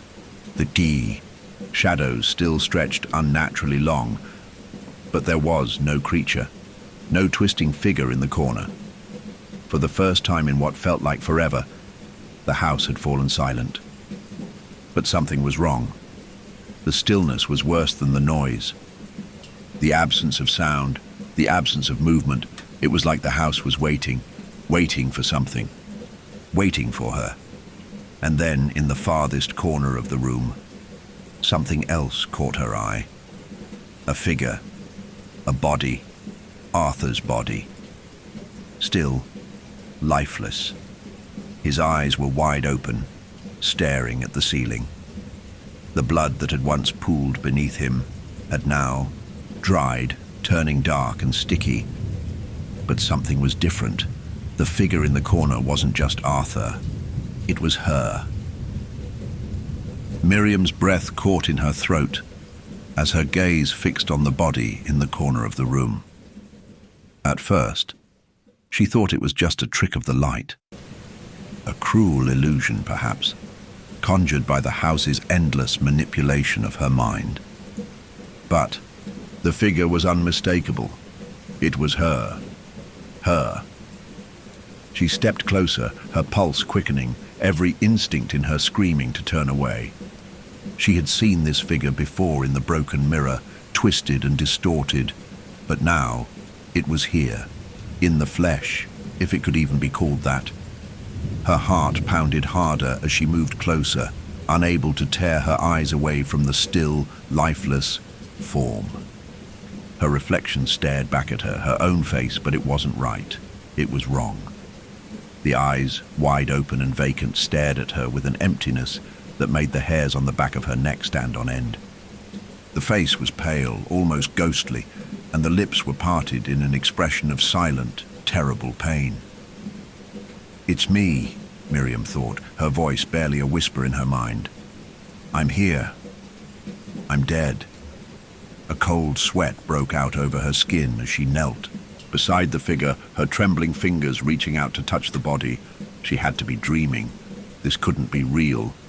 But when her fingers made contact with the cold skin, it sent a shock through her, a jolt of awareness that was more painful than anything she'd experienced so far. "No," Miriam thought, her breath catching. "No, this is real. This is happening." She pulled her hand back quickly, but it was too late. The silence around her had deepened into a suffocating pressure, the walls closing in again. It was as if the house had decided she would face the truth of what she had become, the truth that she had never really escaped the cycle. She had become trapped here, just as the others had, just as her sister had. The reflection of her own broken face in the body before her seemed to mock her, like the house was showing her the inevitable truth. Emma had been a victim, yes, but Miriam had chosen to stay. She had chosen to return, to confront this darkness, believing she could fix the past, believing she could make the house whole again. And now, it was taking everything from her. Her memories, her guilt, her very self. She stood, backing away from the body, her head spinning. The room was spinning. The very foundation of the house seemed to shift and groan, echoing her internal turmoil. But Miriam could no longer focus on the body. The sensation of something growing, something awakening deep within the walls of the house, overwhelmed her. There was a hum in the air, subtle but undeniable. A vibration that seemed to run through the floorboards, through the walls. It was like a pulse, a heartbeat growing faster, louder with every passing second. Miriam's chest tightened as she realized with dawning horror that it wasn't just the house vibrating, it was her. She could feel it inside her, something awakening. The house was feeding on her guilt, her grief, and it was making her become part of it. Whatever was inside the walls had been waiting for her, waiting for this moment. It had been her all along, not Emma, not Arthur, not even the house itself. She had been the catalyst. She had been the key. The scratches had been the call to the house's heart. The whispers had been the house pulling at her, drawing her in. And now she was trapped. The walls trembled again, but this time the sound was different. The creaks, the groans, they were deeper, more resonant. It was as if the house itself had come alive, as if the very bones of it were waking up. Miriam's breath caught in her throat as she took a hesitant step back, but the floor beneath her feet seemed to bend and crack with her every movement, as though the house was shifting to trap her. Her mind was unraveling. She had felt it just a moment ago, the sharpness of the realization. The house had always been a reflection of her own fractured mind. It had fed off her grief, her guilt, and now it was consuming her, just as it had consumed every other person who had entered its walls. The house had a life of its own, and Miriam had played right into its hands. No, she thought fiercely. I can't be the same as them. I won't. The reflection in the corner, the one that looked so much like her, it wasn't me. It wasn't who she was, not anymore. It was a version of her distorted by the house, a version trapped in the past, drowning in guilt and fear. But Miriam wasn't going to let it consume her. She wouldn't let the house have her too. She turned, on her heel, her pulse pounding, and ran through the hallway, the very ground beneath her seeming to tremble with each step she took. The air was thick with the oppressive energy of the house, like it was closing in, pushing her towards something. She had no idea what was waiting for her. She didn't know if it was the end or a way out, but she couldn't stop. She couldn't let the house pull her back into the depths. The walls groaned. The floor buckled beneath her, but she kept running, ignoring the frantic whispers that rose up from the very fabric of the house. The scratching continued, echoing, through the walls, following her every step. "You can't escape," the house seemed to say, its voice a deep, rumbling growl that vibrated through her skull. "You're already part of me. You always have been." But Miriam wouldn't stop. She couldn't. She reached the doorway at the end of the hallway, the exit, the final threshold. For a moment, the house fell silent. The walls, the floor, the air itself paused, holding its breath as Miriam stood on the threshold. The silence felt different now. The weight of it wasn't oppressive. It wasn't suffocating. It was a promise, the promise of freedom. With shaking hands, Miriam reached for the door handle, her heart in her throat. She could hear the whispers growing louder, the scratches more frantic, but she knew that this was it. The choice.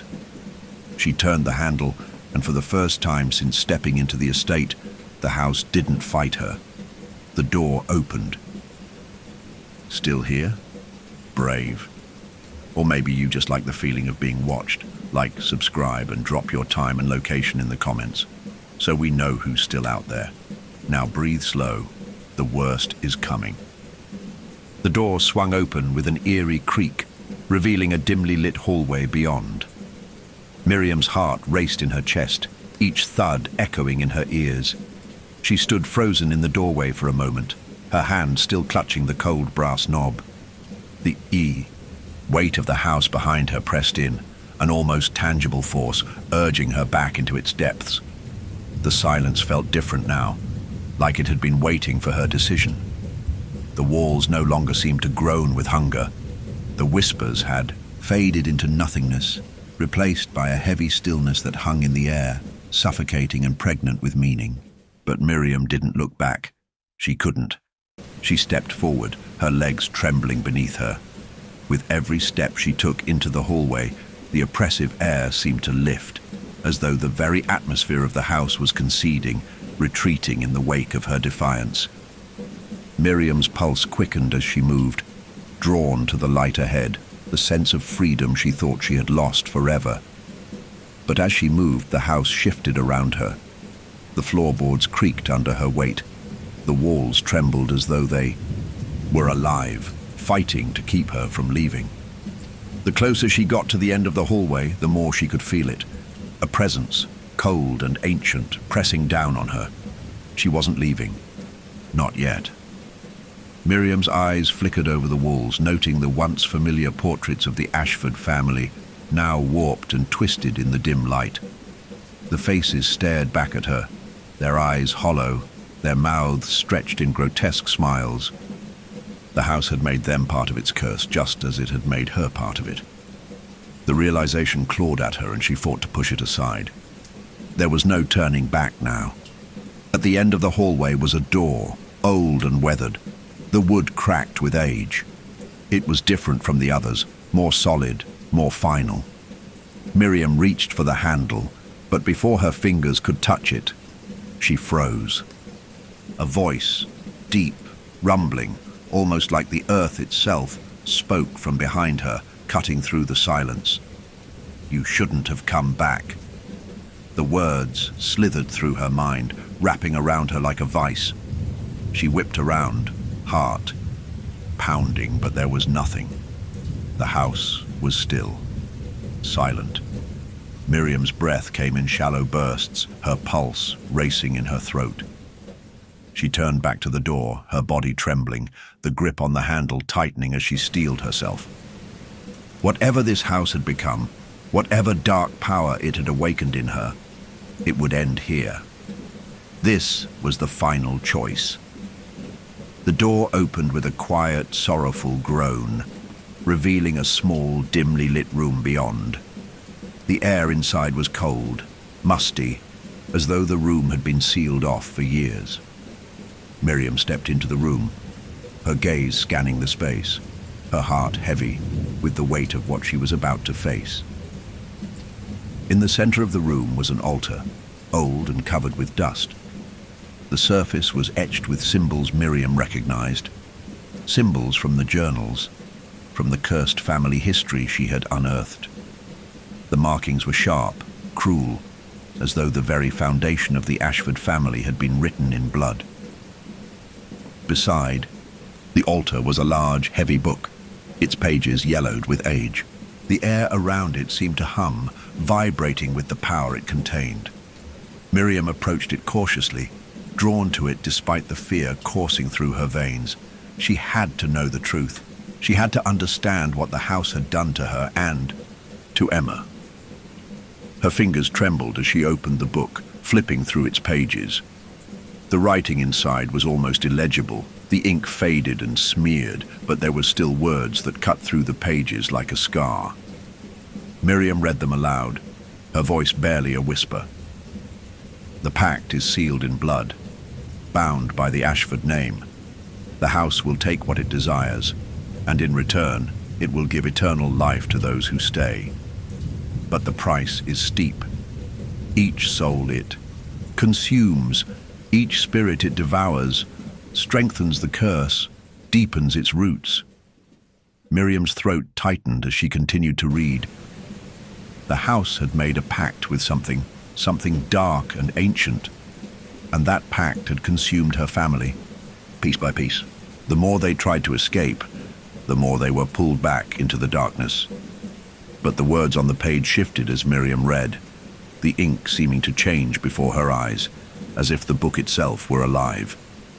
The symbols on the altar began to glow, faintly at first, but then with a brilliant, terrifying light. Miriam stepped back, her eyes wide as the room seemed to tremble. The walls moaned, the air growing thick with an unnatural energy. "It's too late," a voice echoed in her mind. It was the house. No, it was the house. It was alive, not just in the structure, but in the very air, in the very blood of the Ashfords. She had never truly been free. The house was not a place. It was a force, a malevolent, insidious entity that had twisted everything and everyone it touched. "The pact cannot be undone," the voice continued, growing louder, darker, colder. "You belong to me now.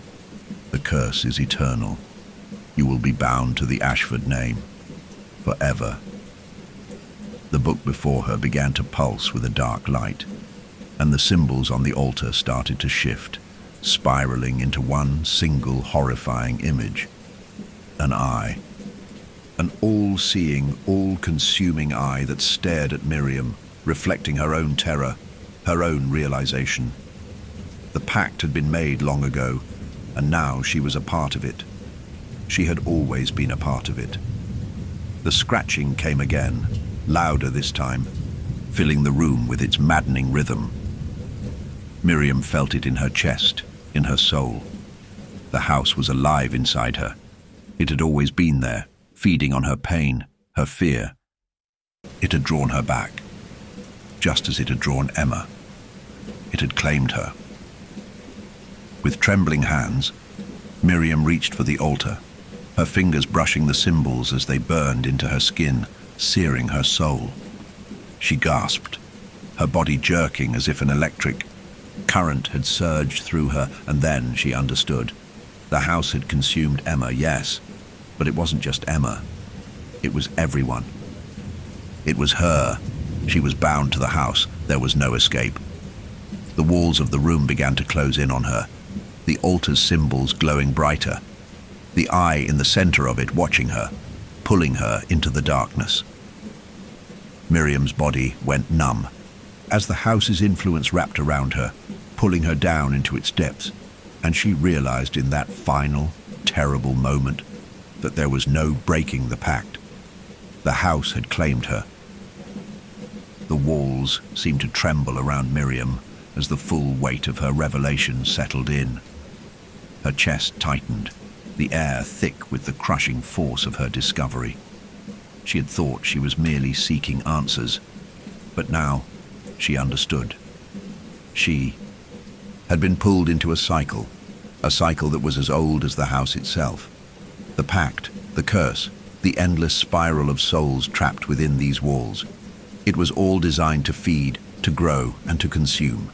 The symbols on the altar were still, burning into her skin, the heat seeping through her palms like fire, branding her with the house's ancient power. She could feel it, the presence. It wasn't just the house. It was something inside her now, pulling at her from the deepest parts of her soul. It was consuming her, and it wasn't going to stop. For a moment, everything went silent. The hum of the house, the creaking of the floors, the scratching beneath the floorboards, everything stopped.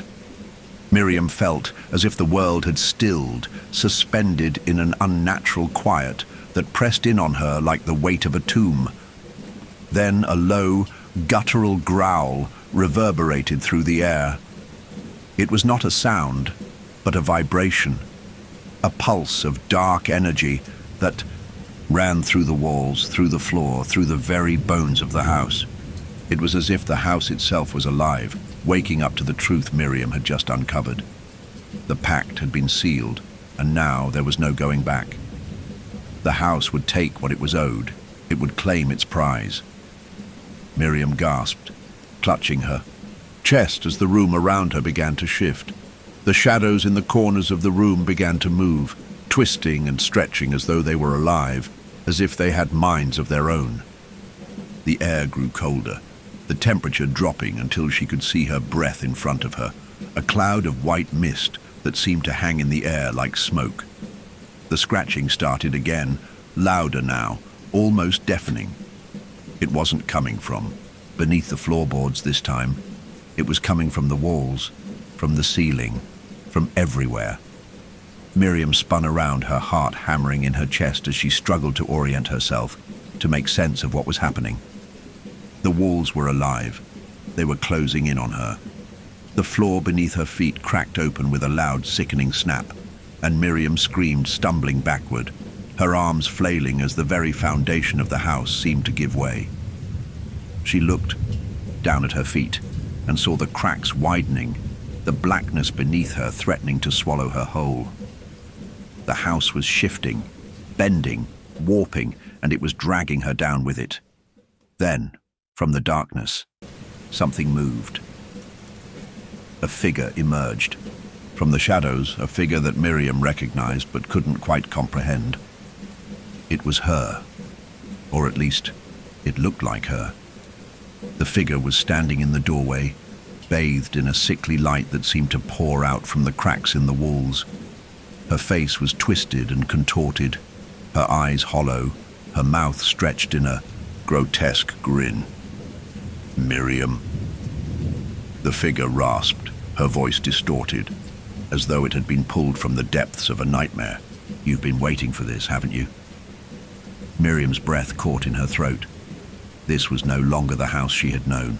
This was something else, something far darker, far more ancient. The figure in front of her was not just her reflection. It was the house's reflection, the embodiment of everything that had been consumed within these walls. "Come to me, Miriam," the figure whispered, its voice a low, hungry growl that seemed to rattle the very air around her. "You've always been mine." The floor beneath her feet cracked open again, and this time Miriam didn't resist. She fell, the darkness swallowing her whole. The house, with its hungry eyes, seemed to be pulling at her, dragging her deeper into its depths. She reached out for something, anything, but there was nothing. There was only the dark void that had claimed everything she loved, everything she was. As she fell, her mind flashed with memories of Emma, of the house, of the years spent trying to outrun the guilt that had consumed her. All of it had been leading to this moment. She wasn't escaping, she never would. The figure in the doorway watched her fall, its grin widening. The scratching grew louder, more frantic, more desperate, as if the house itself were trying to tear through the fabric of reality to claim what was rightfully its. And then, as Miriam fell, she understood.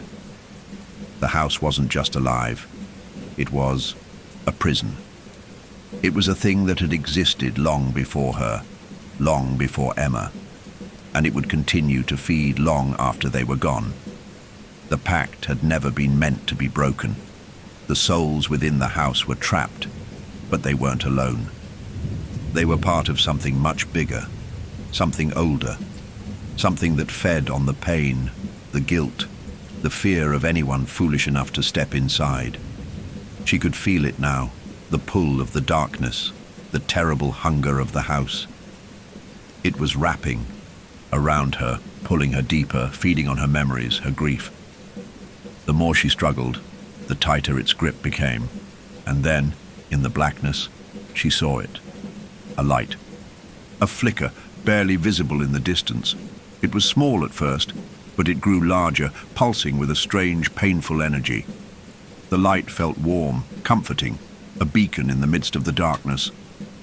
Miriam reached for it, her hands outstretched, as the darkness clung to her, trying to pull her back. "Emma," she whispered, her voice cracking as the light grew brighter, closer. "Please, help me." The light seemed to respond, swirling around her, enveloping her. But just as she thought she could escape, just as she thought she could be free, the light shattered, splitting in two. "Miriam." The voice came again, this time much clearer, much closer. It was Emma's voice, but it wasn't comforting. It was cold. It was hollow. Miriam's eyes shot open, and she screamed, her body jerking upward. The room around her was gone. The house was gone. The light was gone. She was back, in the parlor, alone. The scratching started again, louder, more frantic. The house was still hungry. Miriam's head spun as she scrambled to her feet, the weight of what she had just experienced still pressing down on her chest like a vice. The house had consumed her memories, her fears, and her guilt, pulling her deeper into its suffocating grip. She could feel it now, lurking in the very air around her, the oppressive, dark force that seemed to fill every corner of the estate. It wasn't just the walls, or the floors, or the house itself that held her here. It was something far worse, something tied to her blood, to the Ashford name, to the cursed pact that had bound her family for generations. Her breath came in shallow, ragged gasps, her hands shaking as she wiped the sweat from her brow. The house was silent again, too silent. Miriam's pulse thundered in her ears as she looked around, her eyes wild with panic. Every shadow seemed to move. Every creak of the house's ancient bones felt like a warning. She needed to leave. She needed to get out of this place before it consumed her entirely. The problem, however, was that she didn't know how. The doors were locked, the windows barred, and the house itself felt as though it was alive, shifting and changing with every passing moment. The air seemed thicker now, more oppressive. The suffocating weight of it pressed down on her chest, suffusing her mind with fear and uncertainty. "Miriam," a voice called, cutting through the silence like a blade. Miriam's heart skipped a beat. She whirled around, but there was no one there. The voice was inside her head. She could feel it, deep within her bones, calling to her. It was a familiar voice, one she had heard in the mirror, in the shadows, in her dreams. It was Emma's voice, but it was different now, twisted, distorted, as though it had been pulled through the cracks of time and space. Miriam. "You can't escape." She covered her ears, trying to block out the voice, trying to push the house away, but it was no use. The words echoed in her mind, reverberating through every cell of her being, forcing her to listen, to confront the truth. The house had been feeding on her guilt, on her grief, and now it was ready. Miriam's head was spinning, her vision blurring as the walls around her seemed to pulse with energy. The scratching, the growling, it was all getting louder, closer, until it was a deafening roar in her mind. The air grew colder still, a chill creeping into her very bones. Her breath fogged in front of her, and she stumbled backward, desperate to find an exit, to escape the maddening presence that had taken root in this place. But the door she had passed through earlier was gone. The hallway stretched endlessly before her, the walls narrowing, the ceiling growing impossibly high. The house was changing, shifting to trap her, to consume her. She was no longer in control. She was no longer in reality. The walls seemed to close in on her, the scratching now mingling with whispers, low, guttural murmurs that reverberated through her skull. The ground beneath her feet felt unstable, the floorboards cracking as though they were breaking apart under her weight. The house was alive and it was hungry. Miriam. The voice was louder now, no longer Emma's voice, but something far darker, something far older. It came from everywhere, from every corner of the house. It was the house itself, speaking to her. "You belong to me now. The pact is sealed." Miriam gasped, her mind reeling, her chest constricting as the realization hit her like a thunderclap. The house was alive, not in the way it had been before. No, it was more than that.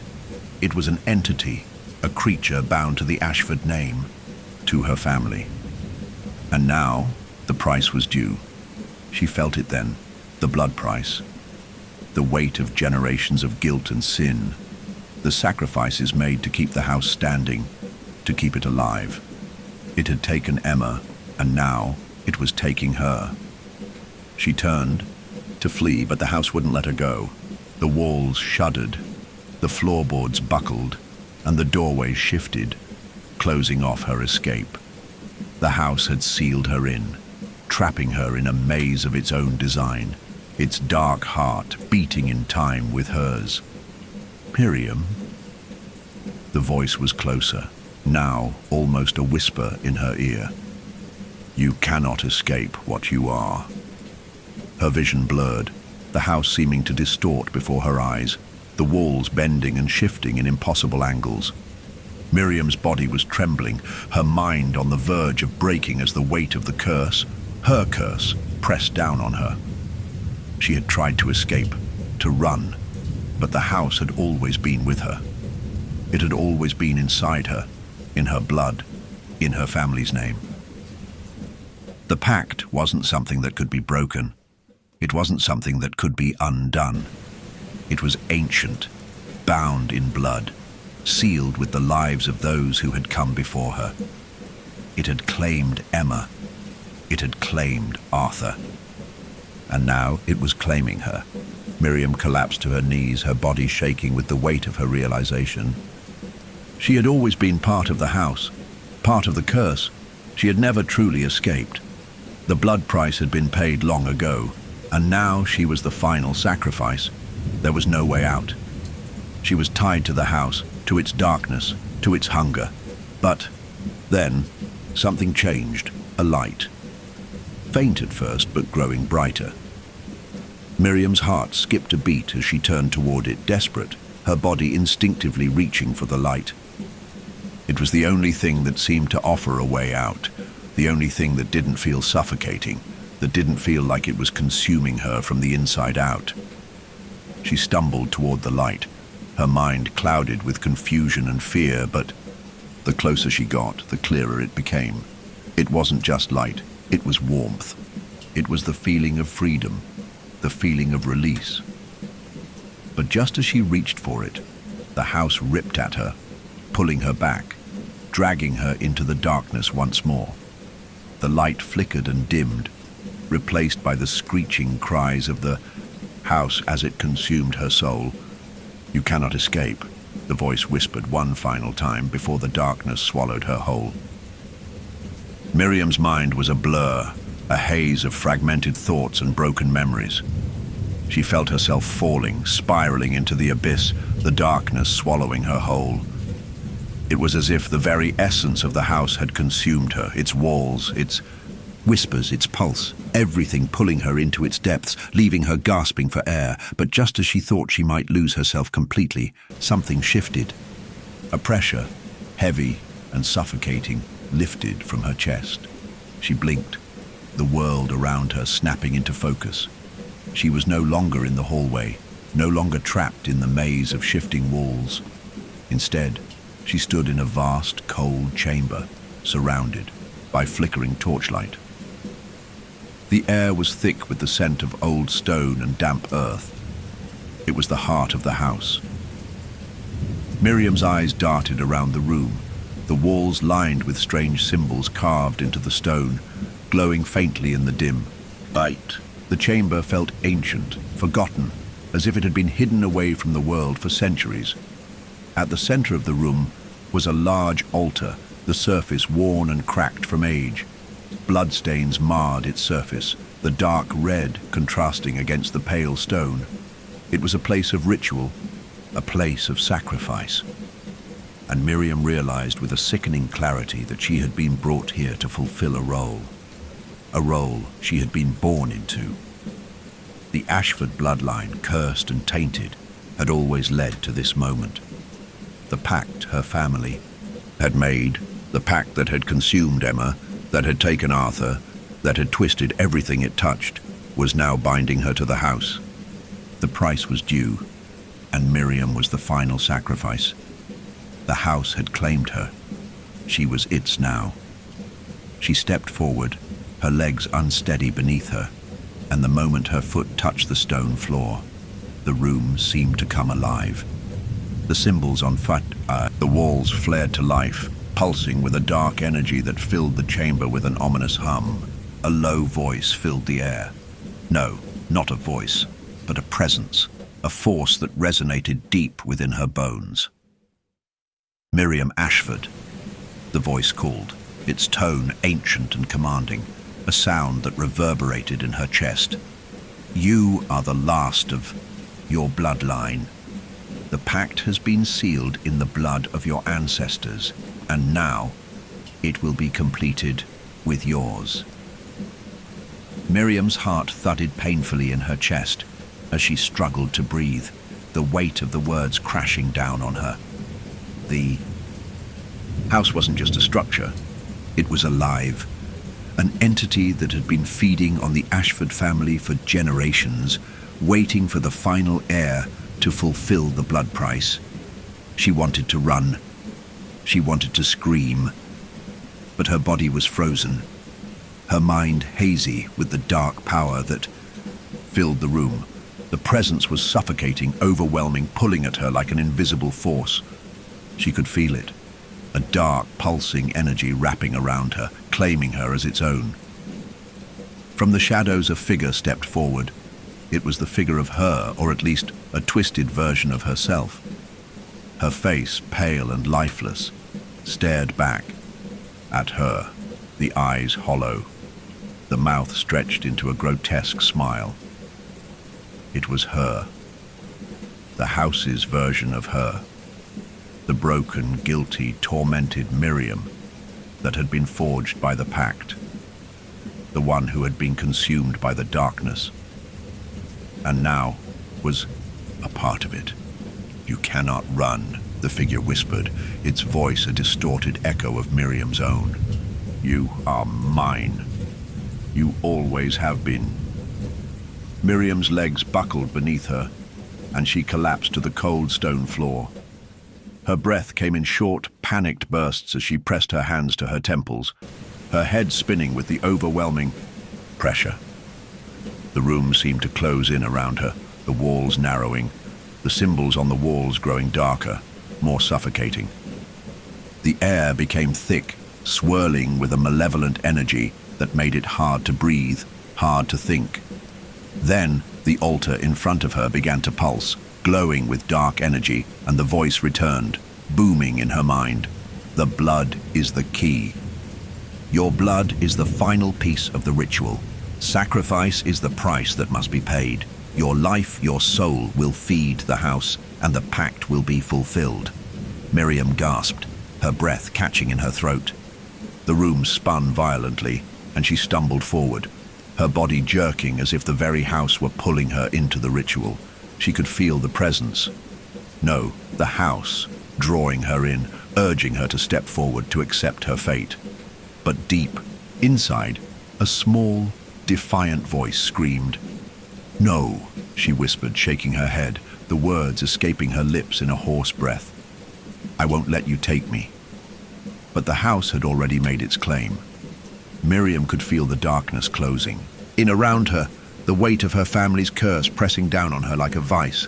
The walls seemed to pulse with an agonizing rhythm, their energy feeding into her, pushing her toward the altar.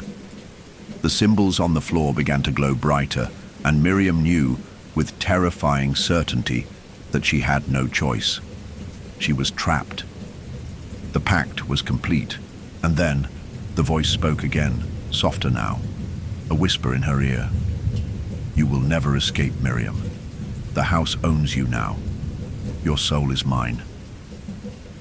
With a final, desperate cry, Miriam collapsed onto the altar, her body shuddering. With the weight of the ritual, she could feel the darkness filling her, seeping into her very being, as though the house itself was claiming her soul. But as the ritual began, a strange warmth spread through her chest. It was fleeting at first, but then it began to build, a glowing light that seemed to cut through the oppressive darkness. Miriam gasped, her body jerking as the warmth spread through her veins, pushing back against the darkness.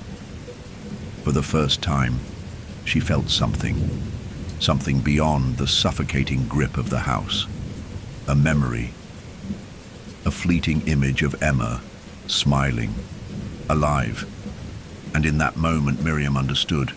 She wasn't just a part of the house. She was more than that.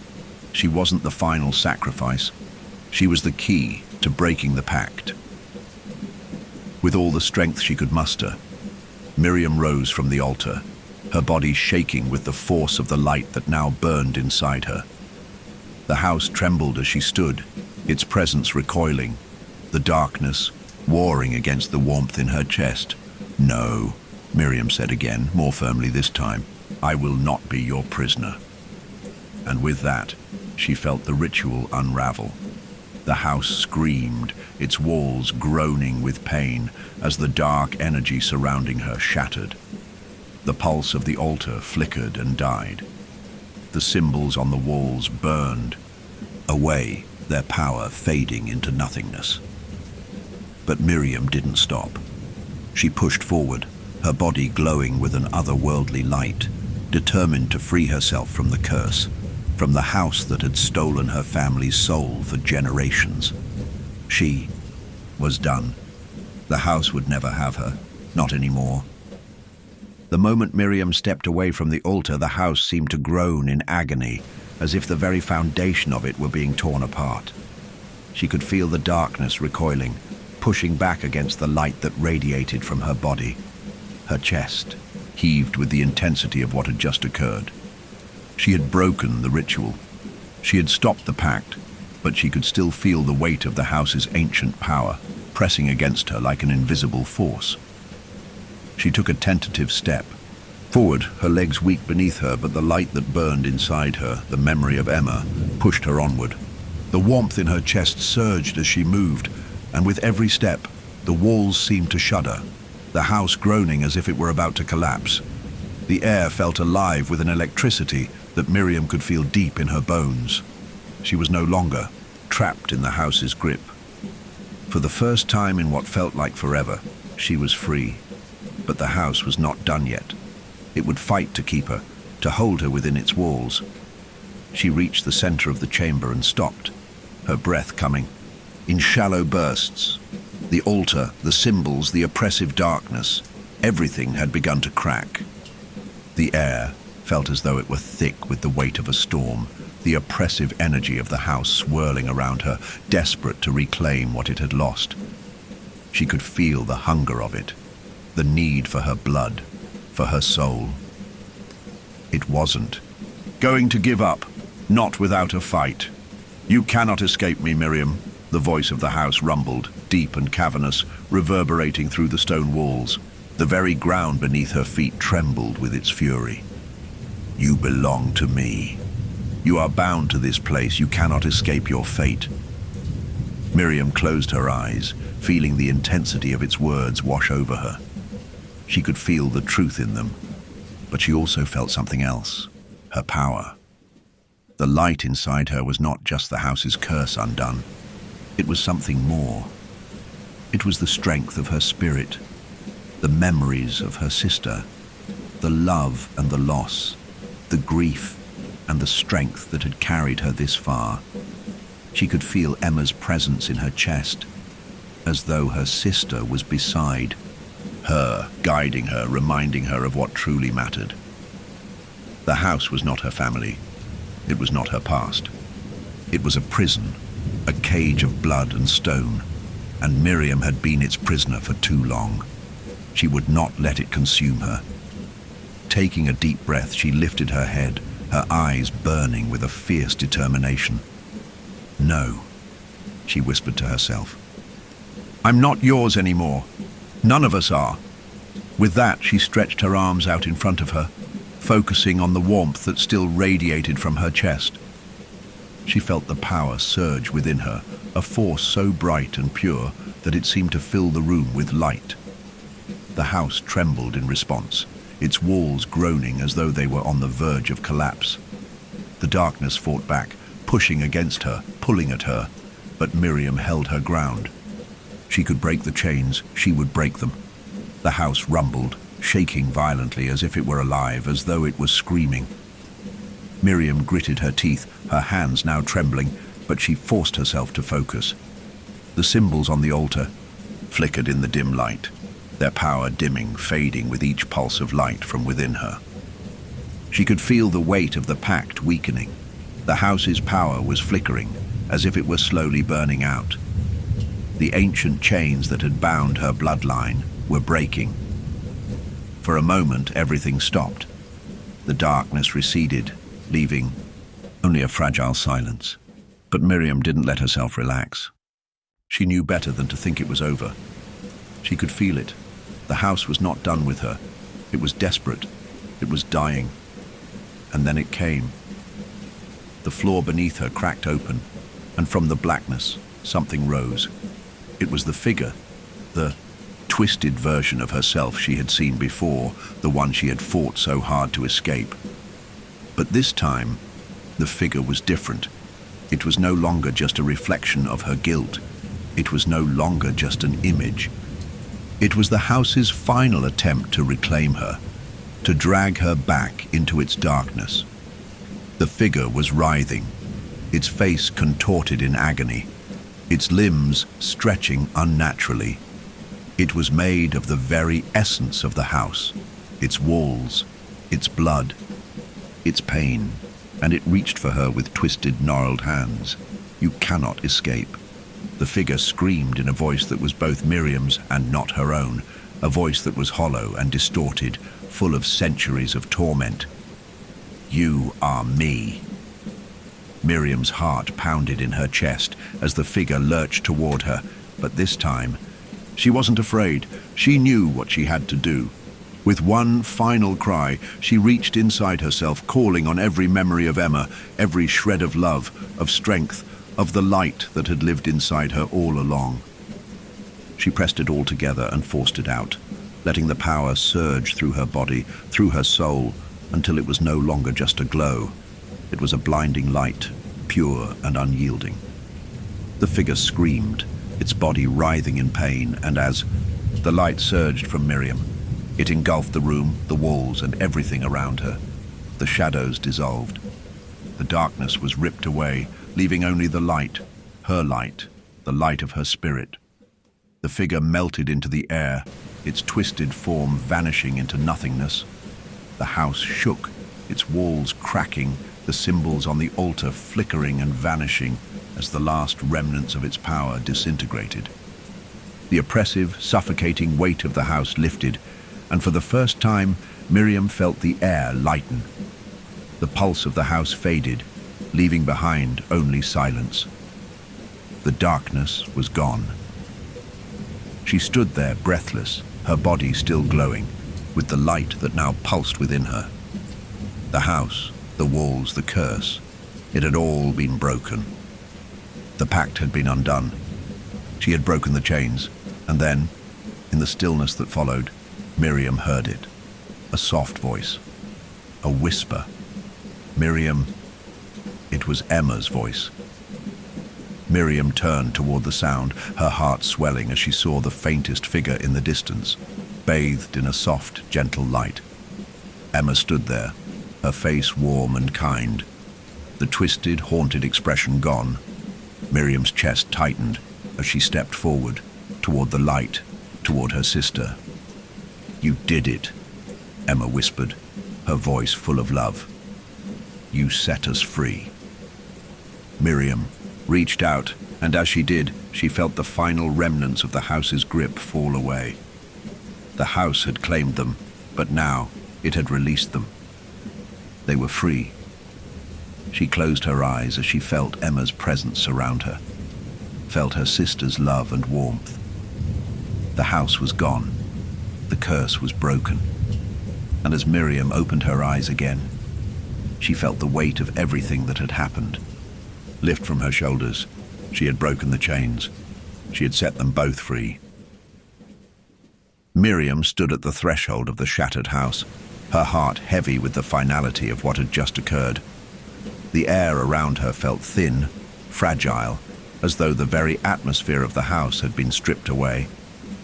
She could still feel the remnants of the house's power, the echo of its oppressive weight in her chest, but it was fading, dissolving like smoke in the wind.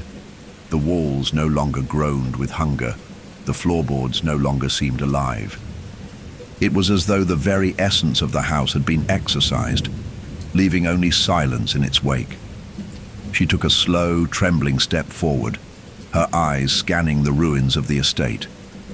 The once grand mansion now lay in pieces, its structure broken, its windows shattered.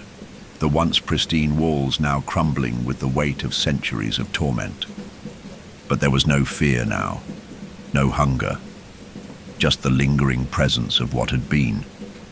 The light that still pulsed within her seemed to illuminate the scene, casting long shadows that stretched across the ground. But it felt like a closing chapter, a final act of release. Miriam had done it. She had broken the chains. She had set them all free. But there was still one more thing she needed to do. One more thing she needed to understand. The house had taken so much from her. It had taken Emma, it had taken Arthur, it had taken her family, and it had nearly consumed her as well. But Miriam wasn't just going to walk away without confronting the final remnants of the past. The house had taken her memories. It had twisted them, distorted them until they no longer belonged to her. But now, with the darkness lifting, Miriam felt the pull of the final memory, the one she had locked away for so long. The memory of Emma, the memory of her sister, of the girl who had always been a part of her, the girl whose death had sparked the curse that had consumed them all. She walked through the remnants of the house, each step heavier than the last. The walls seemed to close in around her, but it wasn't the same oppressive weight it had once been. The house no longer had control over her. Miriam was free. She reached the remnants of the library. The once grand room was now a husk. Its books scattered, its shelves collapsed, the air thick with dust. The fireplace, long cold, was now just a dark cavern in the wall. But it was here, in this room, that everything had begun. It was here, in the dim light, that the last of her memories waited. Miriam stepped carefully into the room, the floor creaking beneath her feet. The light that still burned within her seemed to flicker, like the last remnants of a dying flame, casting soft shadows across the floor. She felt it, the pull of the past, the urge to look back, to face what had been. In the corner of the room, an old painting hung, its frame cracked and weathered. Miriam approached it, her eyes drawn to the faded image of a family, the Ashford family, her family. She had seen this painting before, but the faces had been so distant, so lost in time. Now, though, she could see them clearly. There, standing in the center of the painting, was a young woman with a kind, soft face, her mother. The woman beside her was familiar too, Miriam's father, and between them, their children, 2 girls. One of them, Emma, was smiling brightly, her eyes full of life and innocence. The other, standing just behind her, was Miriam herself. Her eyes were the same, but there was something in her expression, a sadness, a weariness even in the face of youth, that seemed to speak of a deeper pain.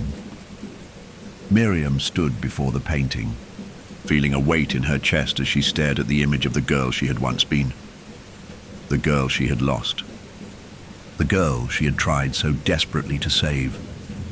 A single tear slipped down her cheek as she whispered, "I'm sorry, Emma. I couldn't save you.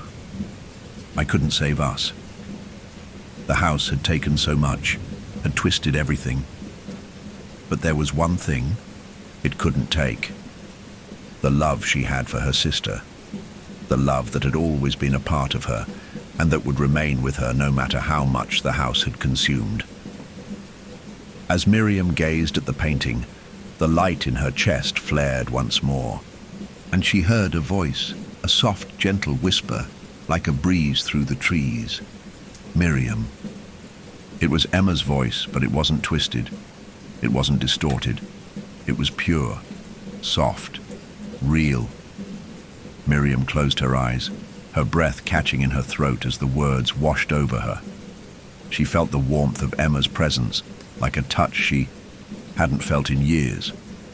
For the first time since her sister's death, Miriam didn't feel consumed by guilt. She felt peace. She felt released. "I'm sorry too, Miriam," Emma's voice whispered. "You've been through so much, but you've done it. You've set us free." Miriam's heart trembled with the weight of Emma's words. For so long, she had carried the guilt, the weight of her sister's death, the belief that if only she had done something different, everything would have changed. But now, in this moment, she felt the truth of Emma's voice. She had done everything she could. She had fought for them both. She had freed them both. Miriam wiped the tears from her cheeks and took a step back from the painting. The house, its walls and its dark power, was fading.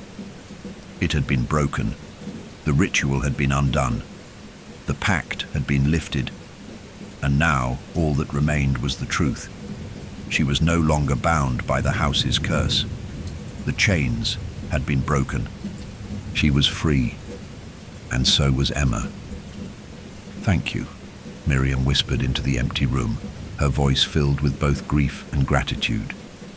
She could feel her sister's presence lingering, a final, loving embrace, one that wrapped around her heart and pulled her back from the brink. As she turned away from the painting, the final echo of the house's grip on her began to fade. The walls groaned one last time, the sound growing fainter and fainter until it was no more than a memory. The light in her chest burned brighter, and for the first time in what felt like an eternity, Miriam felt peace. The past, the house, the curse, they were gone. She was free. Emma was free, and the last of the Ashfords had finally broken the cycle. The air felt different now, lighter, freer. The suffocating weight that had pressed down on Miriam's chest for so long, the relentless pull of the house, was gone. She could feel the absence of it, like an open space in her mind, a hole that had been carved out by the destruction of the house's dark grip. It was as if she could finally breathe again. the air around her no longer thick with dread and sorrow. But as she stepped away from the ruins of the Ashford estate, as the house crumbled behind her, Miriam felt the emptiness settle in her heart. The house had consumed everything, her family, her past, her memories, and now that it was gone, she was left with nothing but the painful truth of what had transpired. The curse had been broken, the pact undone. Emma was free, but Miriam was alone. The ruins of the mansion stretched before her, its once grand structure now nothing more than a pile of rubble, the walls broken, the windows shattered. It was a graveyard of memories, of lives lost to the dark, twisted force that had haunted her family for generations. And now, with the house's destruction, there was nothing left but the remnants of what had been. Miriam stood at the edge of the rubble, staring out at the horizon. The first rays of sunlight were breaking through the dark clouds, casting a soft golden light across the landscape. The world outside the house was beautiful, quiet, and untouched. For the first time in so long, Miriam felt a flicker of hope stir in her chest. She had broken the chains. She had set herself and Emma free. The house was gone, but the ache in her chest remained, the emptiness of her past, the guilt that still clung to her no matter how much she had fought. What now? Miriam whispered to the wind, her voice barely audible, as if asking for the answer from the universe itself. She had faced the darkness, she had seen the truth, and she had survived. But in the wake of everything that had happened, she felt lost. What was she meant to do now? What could she do after everything? After all the pain, all the years spent trapped by the house's curse, was there anything left for her? A soft rustle behind her caught her attention, and she turned, startled. The wind carried a faint sound, a whisper just beneath the hum of the trees. Miriam blinked, her heart skipping a beat. A figure stood, in the distance, silhouetted by the fading light.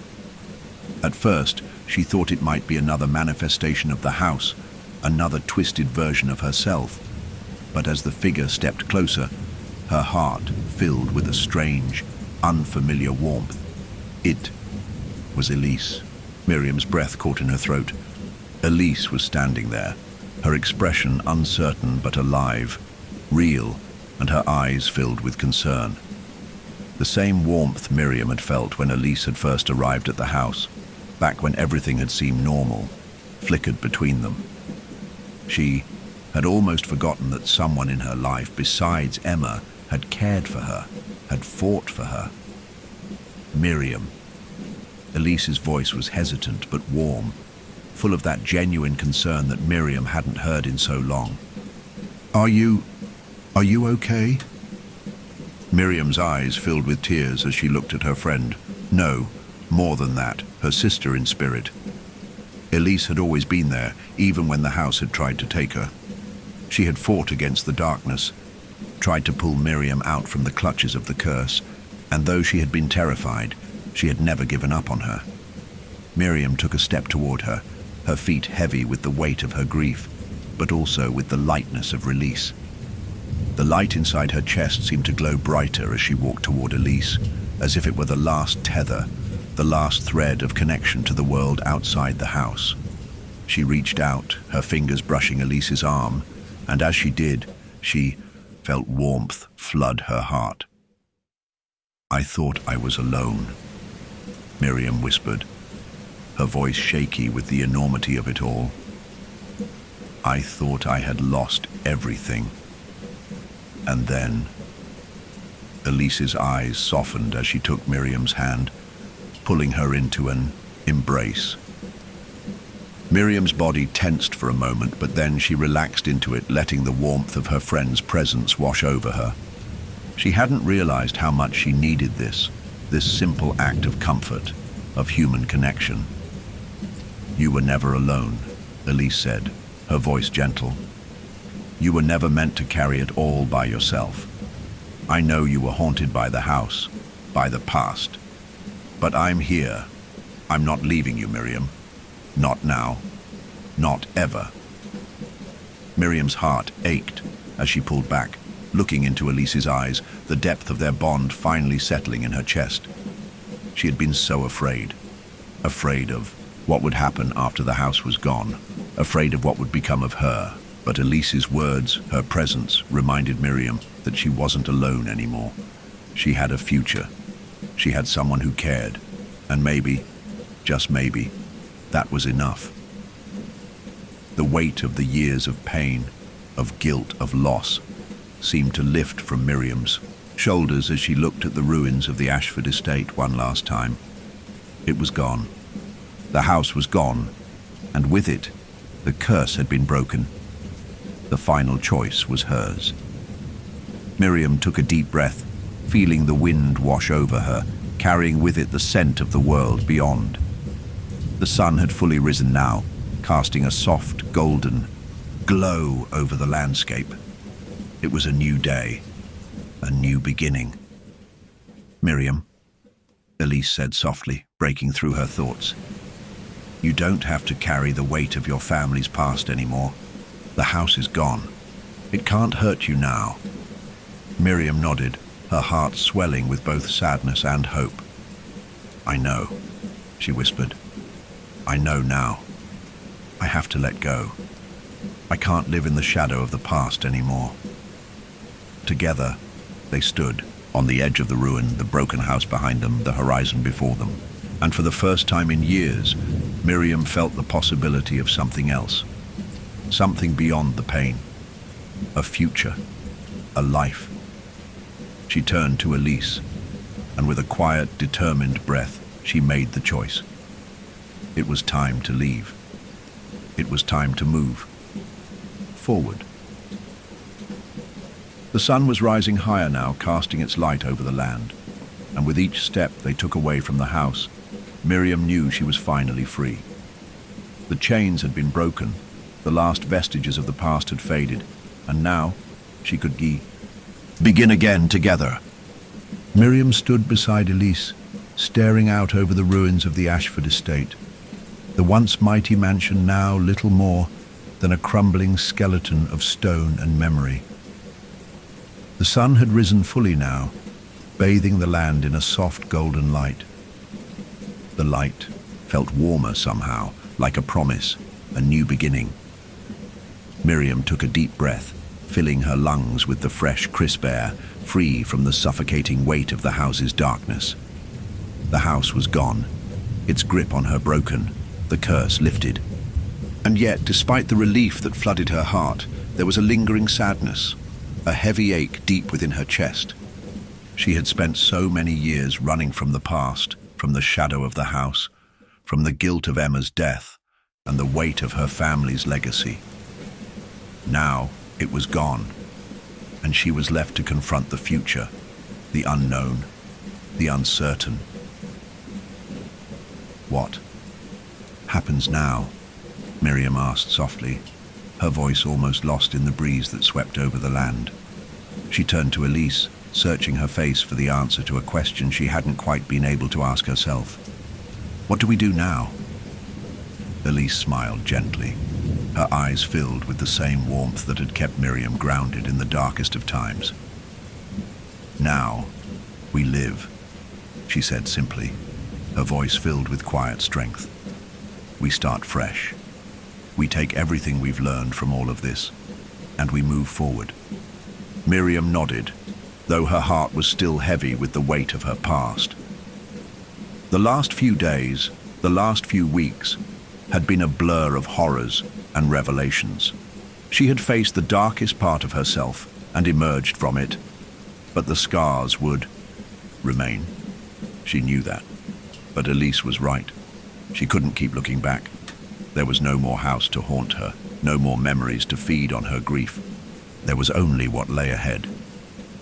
She turned back to the horizon, the wide open space before her, and for the first time it didn't feel like a trap. It felt like a canvas, empty and waiting to be filled. She could choose now, choose her path. her future. A flash of movement in the corner of her eye caught her attention. Miriam glanced down, and there, at her feet, was a small, delicate flower, its petals pale and white, its stem strong and vibrant against the ruined landscape. It seemed out of place in the debris, like a symbol of life's persistence, even in the face of destruction. Miriam crouched down and gently touched the flower. "It's beautiful," she whispered, her fingers brushing the petals. "How did it survive?" Elise knelt beside her, her gaze soft as she looked at the flower. "Some things survive, no matter how much darkness they face," she said quietly.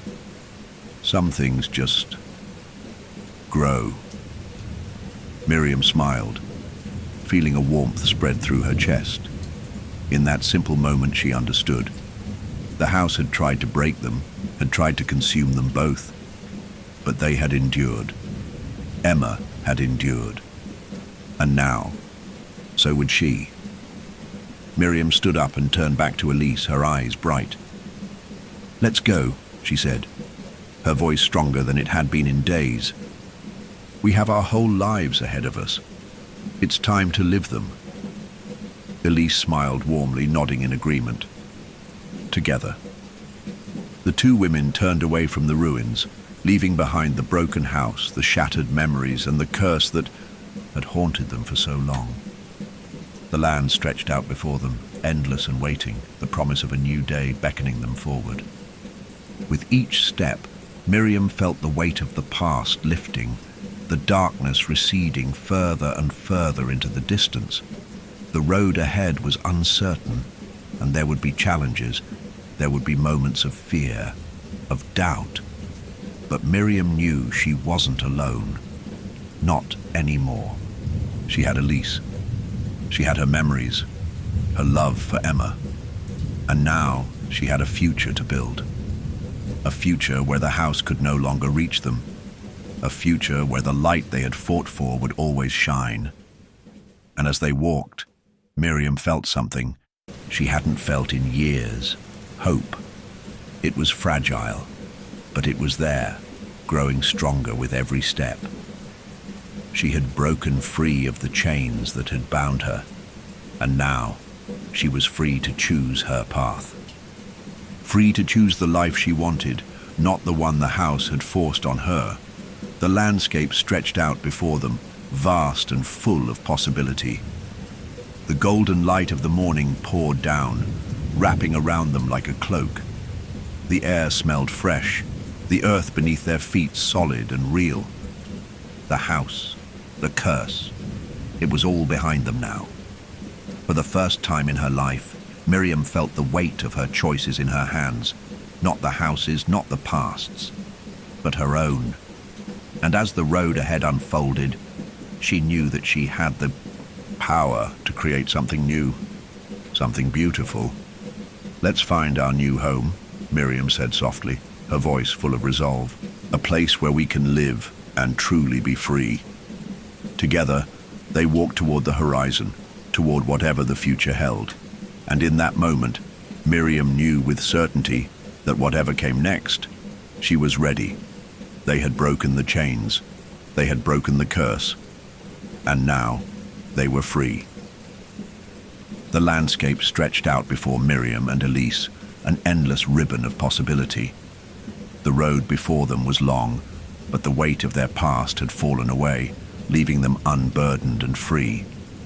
Miriam's heart, once a prison of guilt and fear, now felt lighter, her steps more sure with every passing moment. For the first time in what felt like forever, she could breathe, truly breathe, without the weight of the house hanging over her. But even in the freshness of this new life, something stirred within her. A quiet, insistent thought that refused to be pushed aside no matter how much she tried. The house was gone, the curse broken, but the memories, the scars, remained. Miriam glanced over at Elise, who walked beside her, the weight of the last few days evident in the tired but resolute way she carried herself. Elise had been there for Miriam through the darkest moments, but now, as they moved forward, Miriam realized that she was the one who had to reckon with the past. It wasn't enough to just break free from the house. She had to find a way to move beyond the hurt, to reconcile the person she had been with the person she was becoming. As they walked, the sun dipped lower in the sky, casting a warm amber glow over the fields before them. The light, so bright and golden, seemed to speak of hope, but it also reminded Miriam of what she had lost. Emma, her sister, who had been trapped by the house for so long. Even though Miriam had freed her, even though Emma's spirit had been released, Miriam couldn't shake the feeling that part of her sister's essence lingered in the air, in the world around her. It was a presence that would never truly fade. Miriam? Elise's voice broke through her thoughts, pulling her from the depths of her musings. Miriam turned to her, startled, but saw only concern in her friend's eyes. "You've been quiet. Are you okay?" Miriam nodded, forcing a smile, but she could feel the unease gnawing at her from the inside. "I'm fine," she said softly, but her voice lacked conviction. It's hard to put into words, you know? The house is gone, but..." Elise gave her a soft, understanding look. "You're carrying it all inside, aren't you?" Miriam's chest tightened, and she stopped walking, her gaze drifting to the horizon. She had tried to bury the grief, the guilt, thinking that once the house was destroyed, once the curse was broken, she would be free of it all. But freedom wasn't just about breaking the chains. It was about healing the wounds, and Miriam wasn't sure how to begin that process. "I feel like I'm still haunted," Miriam confessed, her voice barely a whisper. "Not by the house, but by her, Emma. I know she's free now, but I don't think I can ever truly be free of the past." Elise stepped closer, her hand gently resting on Miriam's shoulder. "It's okay to feel that way," she said softly. "You lost someone you loved deeply.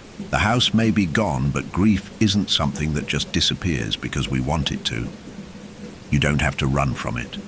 You don't have to be afraid of the memories." Miriam swallowed hard, trying to hold back the tears that had started to sting her eyes.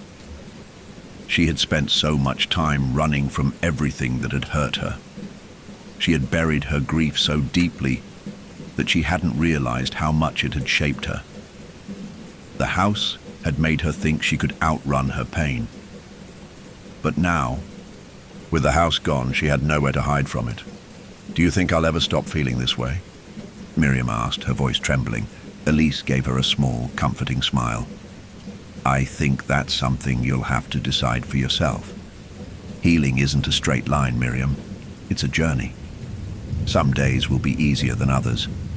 But as long as you keep moving forward, step by step, those memories won't control you.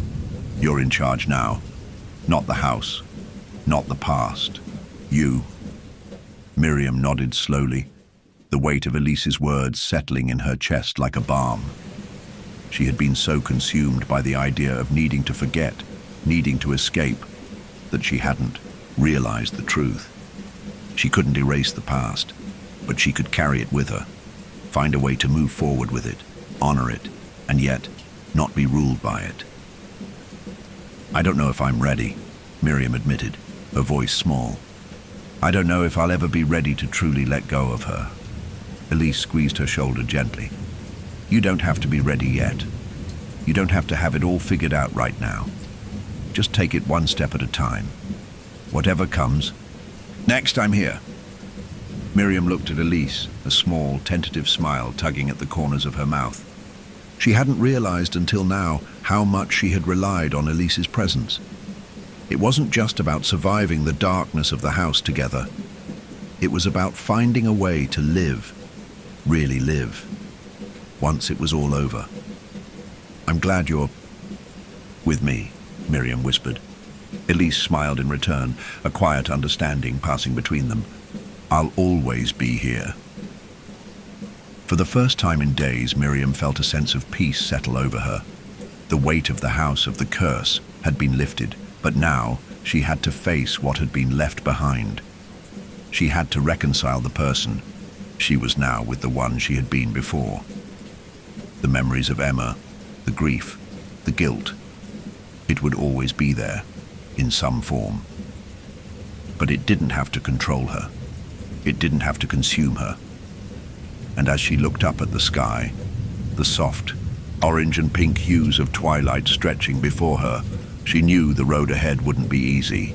But for the first time, she felt like she was on the right path. The house was gone. The past, though still a part of her, no longer had a hold on her. And as long as Elise was by her side, Miriam could face whatever came next. Together they would build something new. The road ahead was long, but it was theirs to walk. And as the last remnants of the day's light faded into night, Miriam took a deep breath, letting go of the darkness she had carried for so long.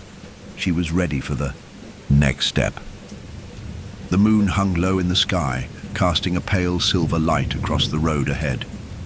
Miriam and Elise walked side by side, their footsteps soft against the earth.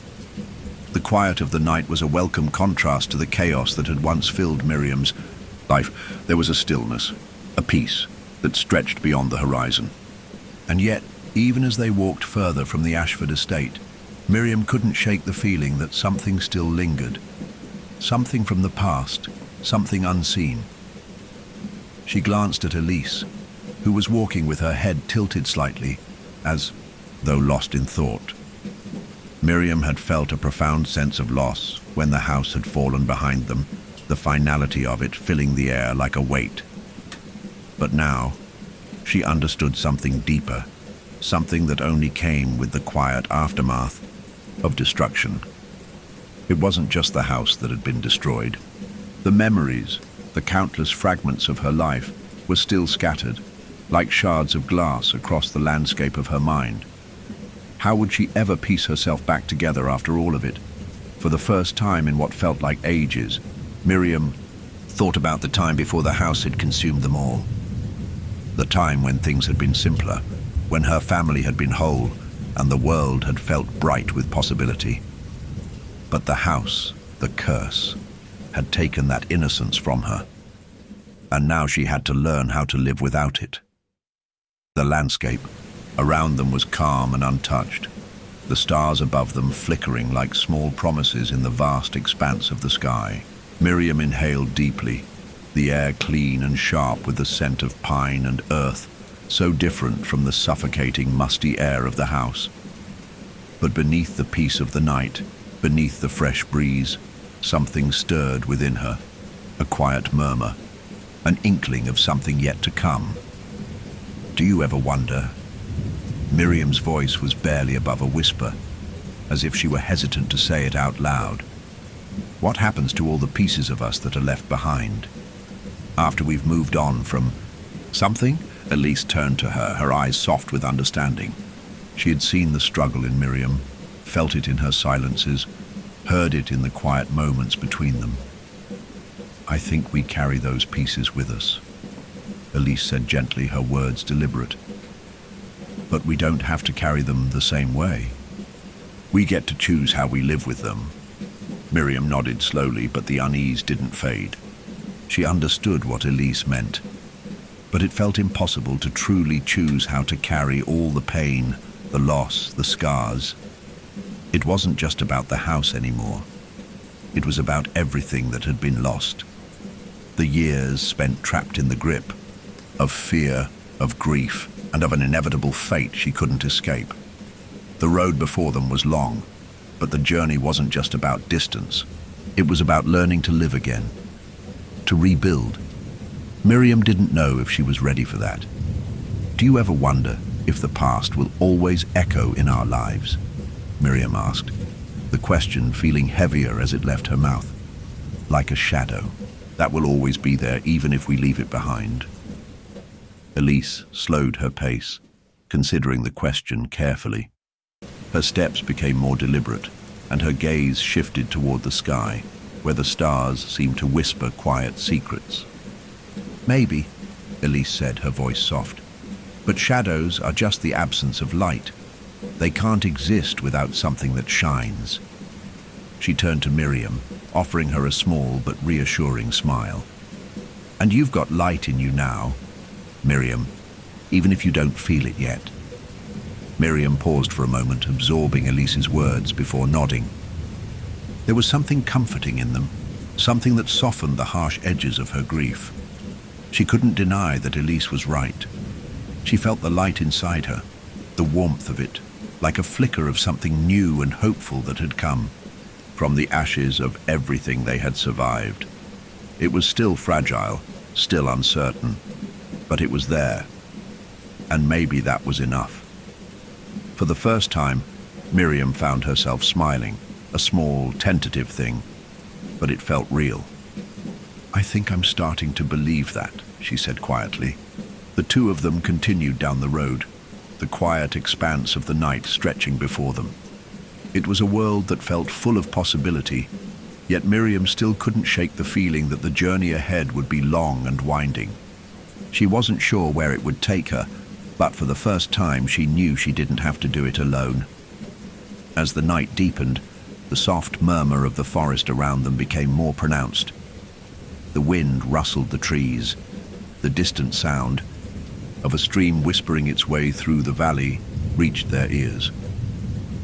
The world was alive, and though Miriam had once been afraid of everything it held, now she could feel a strange comfort in it. She was no longer running from the shadows. She was learning to walk with them, to understand them.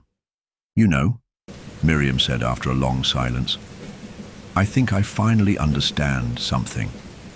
"What's that?" Elise asked, her voice warm with curiosity. "The house. It didn't just trap us. It trapped the memory of us, the memory of what we were, what we could have been. And in the end, I think that's what it was trying to take from us. Not our lives, but our hope." Miriam stopped walking and turned to face Elise. "But I think hope's something we can't ever lose, no matter how much darkness we face." Elise smiled, a deep, knowing smile, and placed her hand on Miriam's shoulder. "Hope's always there, Miriam. It's always been there. It just takes time to find it again." Miriam's chest swelled with a sudden sense of gratitude. For the first time in years, she felt the burden of her past lift, as though the house, the pain, the loss, everything that had defined her life for so long, was finally starting to fade. The road ahead might still be uncertain, but with Elise by her side, she didn't feel alone anymore. The stars above them twinkled in the vast expanse of the night as though they were watching over her, keeping her steady. Miriam had no idea where the road would take them, but for the first time she didn't need to know. The future was unwritten, and maybe that was the most beautiful thing of all. She stepped forward, taking Elise's hand in hers, and together they walked into the night, the unseen path ahead filled with the promise of a future they would create. The road ahead was quiet, but in the stillness, Miriam could feel the tension building, like the calm before a storm. The last few days had been filled with a strange peace, a sense of release that came with the destruction of the house and the breaking of the curse. Yet as the miles passed beneath their feet, the weight of something unspoken pressed against Miriam's chest. She had faced the house, faced her past, and she had broken free from the chains it had bound her with. But now, as she walked beside Elise, Miriam couldn't shake the feeling that something was still unfinished. The journey had been long. They had walked through the wilderness, crossed rivers and climbed hills, and as the days turned into weeks, Miriam had felt herself healing, slowly but surely. The pain was still there, but it was becoming easier to breathe through it. And yet, despite the distance she had put between herself and the Ashford estate, she couldn't escape the nagging feeling that she had not fully confronted the thing that had haunted her the most, the part of herself that had been buried beneath all the darkness, beneath all the grief and guilt. She had always been so focused on escaping the house, so desperate to leave its memories behind, that she hadn't allowed herself to truly feel what it meant to be free. Miriam glanced over at Elise, who was walking beside her, her expression calm and content. Elise had been her rock, the one person who had stayed with her through it all. But even with Elise's unwavering presence, Miriam knew the final step had to come from within. She had to make a choice, an irrevocable choice. "Elise," Miriam said quietly, her voice heavy with the weight of the question she had been carrying for days. Elise looked at her, her eyes full of warmth and understanding, as though she already knew the conversation was coming. "Do you ever feel like there's something you still owe to the past?" Elise slowed her pace, her expression softening as she considered the question. She stopped and turned to face Miriam, her eyes filled with quiet wisdom. "What do you mean?" Miriam stopped walking as well, feeling the weight of the decision closing in on her. She looked around at the wild beauty of the world, lush trees, rolling hills, and the fading light of day, and for a moment she felt something stir within her, something that wasn't fear or grief, but the very essence of what had been taken from her. Her sister, her family, the woman she had been before the curse, before the house had consumed everything she loved. I think I owe Emma something," Miriam said, her voice trembling slightly. "I've carried this guilt for so long. The house tried to take her, tried to make me believe it was my fault. But the truth is, I didn't save her, and I never will. But I think I can finally let her go." Elise stepped closer, her hand resting gently on Miriam's arm. "You've already set her free, Miriam. You've done more than enough." "I know," Miriam whispered, but there was a sadness in her voice. "But Emma didn't get a choice. She was trapped. And I've been living in her shadow, living in the shadow of the house, and I've been afraid to make this choice. But now," her voice faltered, "now I know I can't move forward until I do." Elise was silent for a moment, her gaze soft and understanding. She had always known that Miriam was carrying something heavier than grief. It was as though Miriam had been too afraid to face the final truth, her own power to choose, to let go, to truly live again. "You're not alone in this, Miriam," Elise said quietly. "Whatever you need to do, I'll be right here." Miriam swallowed hard, nodding as she wiped the sudden tear that threatened to slip down her cheek. She knew what she had to do. She had to let go of the final piece of the past, the memory of Emma that had been both a comfort and a prison. And to do that, she had to make a sacrifice, a final act of love for her sister and for herself. With a deep breath, Miriam turned to the horizon, where the last traces of sunlight were slipping below the hills. The air had grown colder, and the soft whisper of the wind seemed to carry the voices of those who had gone before. She closed her eyes, feeling the warmth of the past one last time, and then, without hesitation, she made the decision. "I'm going to do it," Miriam said, her voice steady, despite the ache in her chest. "I'm going to say goodbye to her, to Emma, once and for all." Elise's eyes softened, but she nodded. "You know where to go." Miriam didn't need to ask where. She knew. The place where she had first encountered the twisted reflection of Emma, the place where the house's hold had been at its strongest, was now where she would find her closure. The ruins of the Ashford estate, though destroyed, still held the echoes of everything that had been. It was there that Miriam would let go of the last remnants of the curse and the final memory of her sister. The journey back to the estate was long, and though the road was no longer shrouded in the house's oppressive darkness, the air still felt heavy with the weight of what Miriam had to do. With each step, she could feel the past pulling at her, the painful memories, the lost years, the guilt. But this time, instead of running from them, Miriam faced them head-on. She was no longer the woman who had been consumed by grief and fear. She was someone new, someone who had freed herself from the chains of the past. When they arrived at the site of the estate, the ruins stood silent, bathed in the cold light of the moon.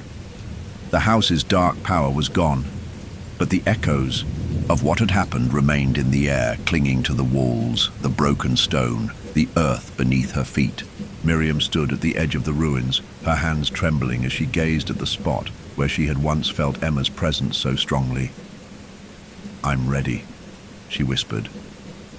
And as the moonlight bathed the ground around her, Miriam stepped forward, knowing that this was the final act, the final choice. It was time to release the past. It was time to let Emma go. And in doing so, Miriam would finally be free. She closed her eyes and, for the first time, felt the weight of everything lift from her shoulders. She was ready to move forward. The moon hung high above the ruins of the Ashford estate, casting a silvery light across the broken stone and twisted remnants of the past. The wind had picked up, carrying with it the scent of earth and pine, as though nature itself was reclaiming the land that had been consumed by darkness for so long.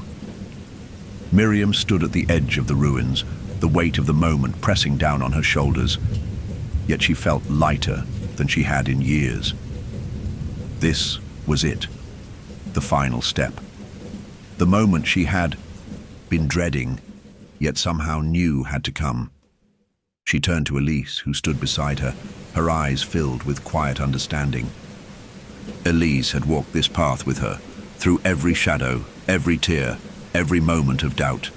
She had been the light when the darkness seemed endless, and now, as they stood together in the stillness, Elise's presence was the one thing that anchored Miriam to the world. "You don't have to do this alone," Elise said softly, her voice warm, steady. "I'm here. I always will be." Miriam looked at her, feeling a swell of gratitude rise in her chest. She had always been afraid of the future, of facing it without the shelter of the house, without the certainty of her past. But now, with Elise by her side, Miriam knew she could move forward, not as a broken woman defined by guilt, but as someone whole, someone capable of carving her own path.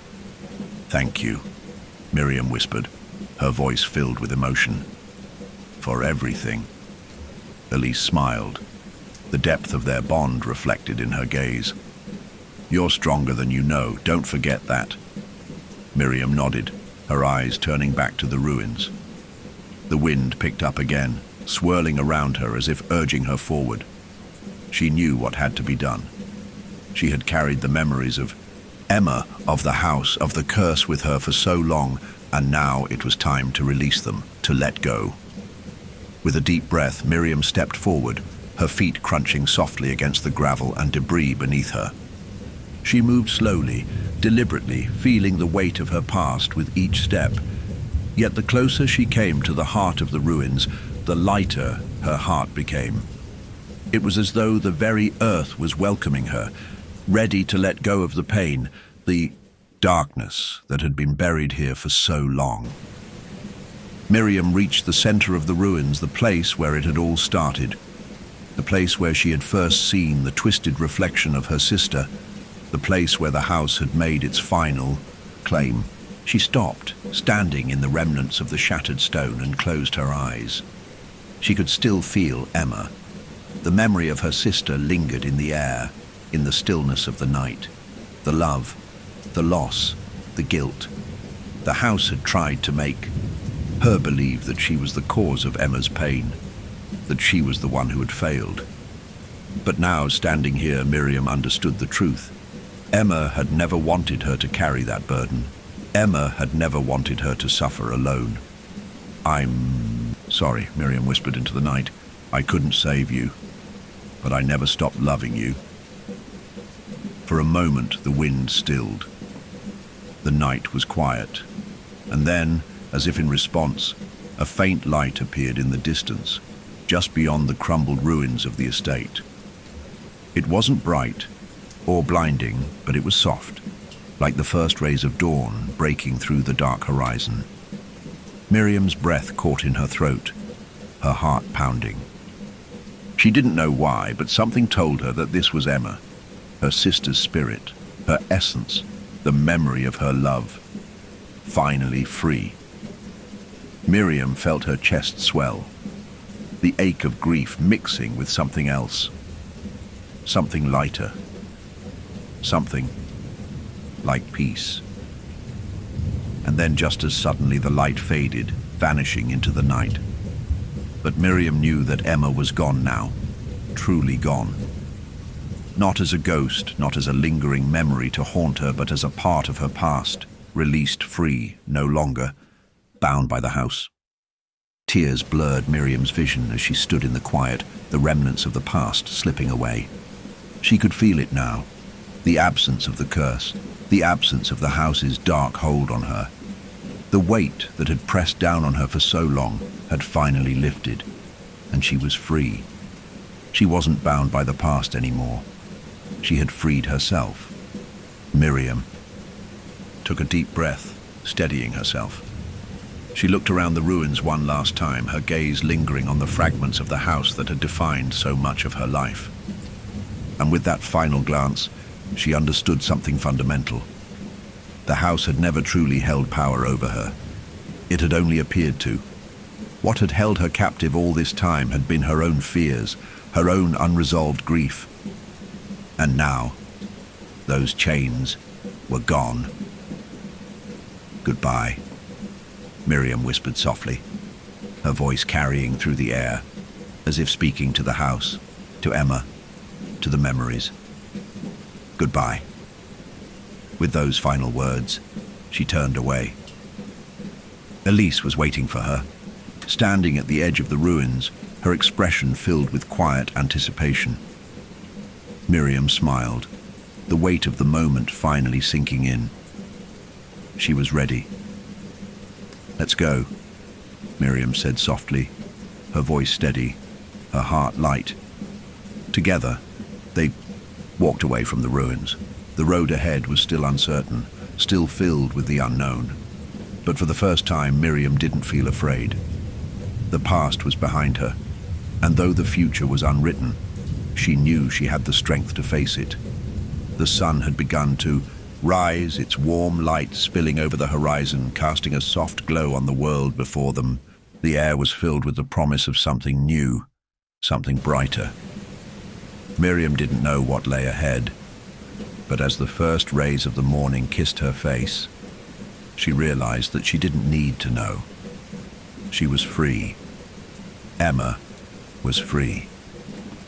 And the chains that had once bound her had been broken. The road ahead was hers to walk.